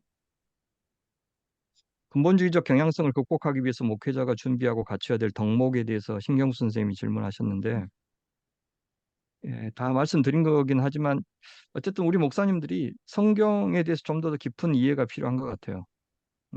신학교에서 성경을 배울 수 있는 기회가 별로 없습니다. 나와서 본인이 노력하지 않으면 되게 성경을 배우기 어려워요. 근데 어떤 분야도 사실 10년 하면 잘한다는 이야기 듣거든요. 똑같은 거 하면. 근데 목회자 10년 해가지고 성경 안다고 이야기할 수 있는 사람이 별로 없는 것 같아요. 그건 좀 심각한 거예요. 목회자 자신이 자기가 자유자재로 다룰 수 있는 연장이 없는 채로 계속해서 뭔가 한다는 거는 위험하고, 뭐 환자만 보면 손이 떨려서 그 메스를 사용할 수 없는 의사에게 누가 수술을 맡기겠어요. 그런 것처럼 물론 성경의 세계는 한이 없지만 어느 정도 다룰 수 있는 진짜 전문가를 만들어내는 게 필요한데 너무 부족해요. 지금 한국의 현실에서는 각자가 그걸 해야 되니까. 그래서 성경 각본에 대해서 공부하고 또 성경적 세계관도 잘 정리하고 이 복음에 대한 통전적 이해가 정말 필요하고요. 두 번째는 어, 뭐 여러분처럼 인문적 사고를 할 수 있는 실력이 좀 필요한 것 같아요. 그 가운데서 지금 인간에 대한 깊은 이해가 목회자들에게 좀 있어야 근본주의적 경향성은 극복할 수 있습니다. 특히 이 신학의 중요성이 뭐냐면 너무 이 대속 중심의 구원론, 소위 창조의 중요성에 대해서 너무 간과하고 있는 것이 문제예요. 그래서 구원 받았으면 뭐 어쩌겠다는 건지 가보지도 않는 천국 막 가게 만들고 가보지도 않는 지옥 두려워하게 만들고 그것으로 구원이 굉장히 영광스러운 것처럼 이야기하는데 왜 영광스럽다는 것인지도 자기도 설명하지 못하고 그런 방식의 몇 가지 질문만 하면 다 허물어지는 그런 걸로는 안 될 것 같아요. 또한 이제 우리 시대를 잘 읽어낼 수 있는 안목, 성실함 이런 것들 필요하고 또 목회자 자신의 인품을 함양하는 일, 또 꾸준히 노력해야 될 필요가 있는 것 같고요. 그렇게 하기 위해서는 이제 사고 능력도 키우고 글 쓰는 능력, 글을 읽어내는 능력, 말하는 능력, 또 상대방 말귀를 좀 알아듣는 능력, 또 마음까지 읽어낼 수 있으면 더 좋은데 그건 뭐 인간 이해가 부족하니까 그것도 좀 어렵고 어쨌든 너무 안 들으려고 그러고 너무 아는 체하고 너무 잘난 체하고 이제 그런 거 좀 안 했으면 좋겠고요. 사실 일제 강점기에 간도에서 목사가 된다는 것은 독립운동가가 된다는 뜻이었고 그 공동체의 리더가 된다는 뜻이었고 또 국가의 지도자가 된다는 뜻이었다고 그래요. 저는 우리 시대의 목사가 된다는 것은 그러면 뭘 의미하지? 이걸 좀 고민했으면 좋겠어요. 그런 상이 사실은 교회도 제공하지 않아요. 우리 교인 잘 관리해 줄 수 있는 전문가, 혹은 설교 잘하는 사람, 어떤 상을 가지고 목사에게 요구하고 있는지도 좀 분명하지 않고요.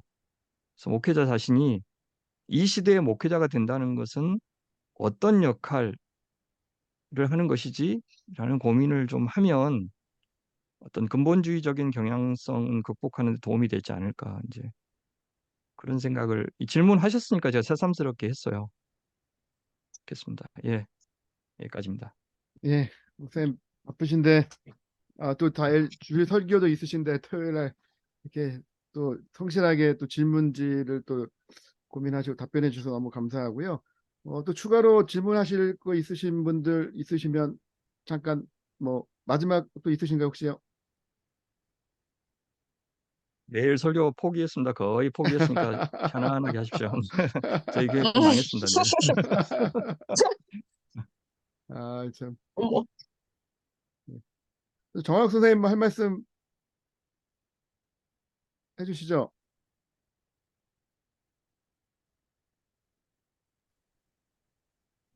예, 오늘은 주로 듣는 걸로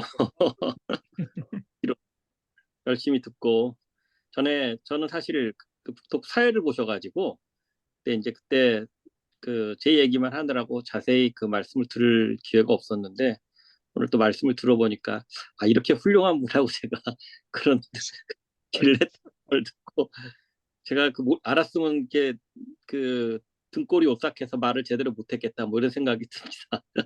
예. 글쎄요. 너무 네. 좋았습니다. 북토크 너무 좋았고요. 후기도 좋았고, 선생님 감사해요. 정말 감사합니다. 항상 늘 열린 마음으로 격려해 주시고 또 성경 하는 거 저에게도 한 5년 전에 처음 뵙고 막 목사님께서 수시로 제가 이렇게 말씀드리면 또 격려해 주시고 항상 해주셔서 감사드리고요. 저 한번 저희 모임에 모셔야지 했는데 이제 저희가 한번 모시게 돼서 디도서 책 처음에 2018년에 나오시고 나서 저한테 또 예씀해 주셔서 너무 감사했는데 그래서 모시게 돼서 너무 감사하고요. 하여튼 목사님께서 좋은 책 저희가 디도서 잘 모르는데 우리 사이에 디모데는 많이 아는데 사실 디도서 잘 몰랐는데 읽게 해주셔서 너무 감사하고 아무튼 목사님 건강하시고 또 이런 책 내서 감사드리고 일단 감사의 박수로 일단 저기, 예, 예, 김성현 선생님, 예, 너무 죄송한데요. 예, 예. 제가 그냥 저 듣기만 하려다가 마지막 한 가지 제가 질문 드려도 괜찮을까요? 네. 아니, 왜냐면 제가 왜 질문을 안 드렸냐면, 이제 이 책하고는 관련이 없는 질문이라서 제가 질문을 드리니까 좀 그랬는데, 일단 오늘 목사님 주신 말씀 중에서는, 나라는 텍스트를 잘 읽어야 된다는 말씀, 이렇게 굉장히 저한테 의미심장하게 들리고, 그리고 이제 오늘 내 해석을 상대화시킬 수 있는 그런 자세가 필요하다는 말씀 되게 저한테 많이 다가오고 도움이 되는 것 같아요. 그리고 이제 제 질문은 이제 제 고민인데요. 저는 사실은 이제 그 기독교를 믿는 것이, 어, 다른 많은 종교들 중에서 하나를 믿는다기보다는 굉장히 그러니까 기독교의 유일성을 굉장히 저는 믿고 있어요. 그런데, 어, 이 유일성을 유지하면서도, 내가 다른 종교나 다른 생각을 가지고 있는 사람들을 배제하고 혐오하지 않으면서 그들을 존중하면서 어떻게 내가 가지고 있는 이 유일성을 이렇게 지켜낼 수 있을까? 그러니까 지켜낸다기보다는 유지할 수 있을까? 이게 저한테 항상 큰 고민이거든요. 그래서 목사님은 이런 질문을 어떻게 생각하시고 또 목사님은 이것에 대해서 어떻게 생각하시는지 좀 듣고 싶습니다. 그 이제 광주의 오방 그 최홍종 목사님이라는 분이 계세요. 이제 이세종 선생의 제자이기도 하고 이제 건준 이쪽의 위원장이시도 했고 나병 환자의 아버지 뭐 굉장히 여기에서는 광주에서는 돌아가셨을 때 일제시대 1호 사회장으로 광주 시민장으로 했던 훌륭한 어르신이죠. 광주의 어르신인데 이분이 이제 젊었을 때 저기 러시아 선교사도 하셨어요. 근데 이 러시아에서 말씀을 집회하면 그 이제 핍박받았던 우리 교인들이 얼마나 많이 모이고 은혜를 받았겠어요. 그래서 이제 헤어지기가 힘들어서 진짜 그 훌륭한 분들은 한마디씩 남기잖아요. 뭐 이렇게 뭐 아리스토텔레스인가요? 소크라테스는 네 꼬라지를 알라 뭐 그런 거 있잖아요. 뭐 성철스님은 성철스님은 뭐 봉지 커피는 봉지 커피요, 뭐 원두 커피는 원두 커피다 뭐 그런. 네네. 그러니까 이분도 한마디 하신 거예요. 이분도 한마디. 뭐라 그랬냐면 하나님이 어떤 분이십니까? 우리한테 좀 가르쳐 주십시오. 그러니까 하도 거시기가 거시기인 게 거시기가 거시기다. 이제 그렇게 했어요. 그러니까 이제 다 알아들었어요. 거기 있는 사람들 알아듣고 아멘하고 좋아하고 이제 왜냐하면 이분이 그 도덕경 1장 이야기하신 거죠. 도가 도는 비상도의 명감은 음, 비상명이라. 도를 도라 부를 수 있으면 도가 아니요. 이름을 이름이라 부를 수 있으면 이름이 음, 아니다. 음, 그 말씀을 그렇게 이제 전라도 말로 표현한 거죠. 뭐 저희 아버지, 음, 할아버지 대화하시는 거 보면 80%가 거시기하고 모시기면 다 끝납니다. 예. 근데 두 분은 자유자재로 다 알아들으셔요. 예. 왜냐하면 이 컨텍스트를 공유하기 때문에. 예, 그렇죠. 이게 네. 하나님은 거시기한 분이에요, 거시기. 근데 그 거시기가 나의 거시기하고 그 자매님의 거시기가 다르죠. 나하고 하나님 사이에 공유되는 컨텍스트가 있고 또 두 분이 공유하는 컨텍스트가 있죠. 근데 하나님이 네네. 지금 내가 이해하는 방식의 기독교 혹은 신앙 이게 아닌 사람들하고도 계속 소통하고 있지 않을까요? 음, 그렇죠. 그러니까 나는 그럼, 사실 네. 내 고백을 하는 거고 다른 사람이 맞는지 틀린지는 사실 몰라요. 하나님이 어떤 네네. 방식으로 그 사람과 소통하고 있는지 모르니까 그 사람 계속 축복해주고 때로는 내가 할 수 있는 기회가 있으면 내 고백을 나누는 거죠. 근데 내가 갖고 있는 정답의 스테이트먼트를 가지고 그 사람이 그걸 억셉트 하도록 바라는 거, 그래서 억셉트 하면 그것이 회심이라고 이야기하는 거는 어떤 면에서는 이해가 되는데 그게 전부라고 보기는 어려워요. 그래서 우리는 그 성령께서 그거를 결정하신다 그러잖아요. 근데 우리는 우리 눈앞에서 내가 원하는 방식의 고백을 해내고 그다음에 라이프 스타일을 보여주어야 회심이라고 보는 경향이 있는 것 같아요.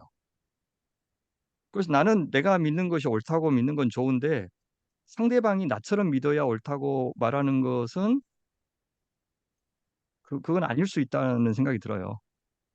네, 이제 그냥 하나님은 어쨌든 뭐 아무리 많이 알아도 거식이니까 뭐 그분의 음, 거시기하고 나의 거시기하고 뭐 얼마나 큰 차이가 나겠어요. 그래서 빌어주고 음, 또 음, 나에게 초월이기도 하지만 나에게 내재하신 그 하나님, 또 텍스트로 다가오신 그 하나님을 생생하게 소위 비저블하게 해주는 거죠. 그래서 이게 보여주고 맛보게 해주고 드러내주는 것 말고 내가 할 수 있는 게 있을까요? 뭐 선교적 교회 하는데 그게 결국 가시화하는 거죠. 소위 not pretense but visibility. 그러니까 가식이 아니라 가시. 자꾸 음, 이렇게 뭐 없는데 속은 없는데 막 꾸미는 그런 신앙 말고 속에 뭐가 있어서 가시화되는 그것만이 우리가 할 수 있는 전부인 것 같아요. 몇 가지 뭐 교리나 스테이트먼트로 그 하나님을 담는다고 하는 거는 결국 내게 익숙한 사유 체계로 그분을 설명하는 일종의 방식일 뿐이에요. 예. 그래서 최대한 겸손하게 내 것을 쉐어하는, 그리고 그분이 어떤 영향을 받는지는 또 어, 삶으로 보여주고 또 하나님 앞에 맡기고 그러면 되지 않을까요? 음. 나중에 이제 아, 네. 예, 네 맞습니다. 예, 맞습니다. 음, 아니, 아니, 충분히 이해가 돼요. 근데 이제 목사님이 말씀하시는 부분은 그 어떤 신앙의 자세와 태도, 적용의 입장에서, 근데 사실 이제 제가 적용이나 태도의 입장에서는, 이제 그러려고 노력을 하고 있는 것 같고, 이제 그렇거든요. 근데 이제, 음, 그러니까, 어, 그렇게 이제 말씀을 하시면, 분명히 이제 제가 받아들일 만하고, 또 제가 그런 태도를 취하려고는 하고 있는데, 어, 그러면은 제가 반드시 꼭 기독교를 믿어야 할 필요는 없는 것처럼 느껴질 수도 있거든요. 그러니까 제가 사실 이제 마지막까지 지키고 싶은 건 뭐냐면 어쨌든 그 교리의 어떤 만들어진 역사도 사람이 이렇게 어떤 논쟁을 통해서 만들어졌고 그랬긴 하지만 저는 이제 굉장히 기독교가 유일하다고 생각하는 부분이 그 예수 그리스도의 인성과 신성이라고 생각을 하거든요. 예, 그렇기 때문에 우리 삶에 굉장히 실제적이고 현실적이라고 생각을 해요. 근데 이제, 어, 이렇게 이제, 이렇게 막 이제 요즘 이렇게 읽어보는 막 이제 신학에 관련된 뭐 깊이 있는 책은 아니지만 어쨌든 평신도로서 읽어보면은 이렇게 굉장히 그런 것들이 좀 흐릿하게 이야기를 하고 좀 애매모호하게 이렇게 하고 좀 그런 게 있더라고. 그래서 제가 그런 거를 도대체 어떻게 받아들여야 될까? 그러니까 제가 구체적으로 다른 사람과 관계를 맺을 때 이 문제가 아니고, 제가 그런 거를 읽고 생각하고 사유할 때 어떻게 받아들여야 되지? 이런 생각, 그리고 저는 그 부분에서 굉장히, 어, 뭐, 우리가 최고다 이런 건 아니지만 그런 부분에서 굉장히 제가 생명이라고 느끼거든요. 실제라고 느끼고. 왜냐하면 신을 생각할 때 우리는 대부분 초월적인 분이라고 생각을 하잖아요. 그런데 성육신을 했다라고 하는 것은 그분이 초월의 세계만 있지 않겠다라는 이야기시고 우리와 간섭하시겠다는 이야기시잖아요. 근데 이런 이야기는 사실 기독교에서밖에 저는 들을 수가 음, 없었던 것 같거든요. 그래서 음. 저는 유일하게 이거는 참 지키고 싶어요. 왜냐하면 제 신앙의 그래. 고백이니까. 근데 그건 근데 저도 이제 보면 마찬가지인데, 예, 음, 예. 예, 그 기독교라고 하는 게 우리가 에, 거의 뭐 그리스 종교회나 이런 건 전혀 모르잖아요 또. 예, 예. 그러니까 어느 한편의 기독교라는 뜻이고요. 그 구약 사람들은 예수님 오지도 않았는데, 예, 성육신도 없었는데요, 뭐. 성육신 하신 주님의 사랑, 이거는 뭐 기본적으로 고백하고, 이제 그 이야기 하는 게 아니고요. 예, 그것이 이제 한 번도 복음이 증거되지 않는 것도 있을 거 아니에요. 네, 네, 우리는 네. 그렇게 그러니까요. 믿지만, 뭐 예, 우리처럼 예. 이렇게 문명화된 사회에서 성경도 갖고 있고, 성경 공부도 하고, 막 이렇게 막 주석도 읽고, 뭐 이런 데가 어디 음, 있어요. 여기도 네, 네. 줌까지 되면서 공부할 수 있는 데가 어디 있어요. 그러니까 자기가 기독교 믿고 있다고 하지만 어떤 기독교, 어떤 예수님을 믿고 있느냐는 다 달라요. 네, 네. 그 폭을 넓히자는 거예요.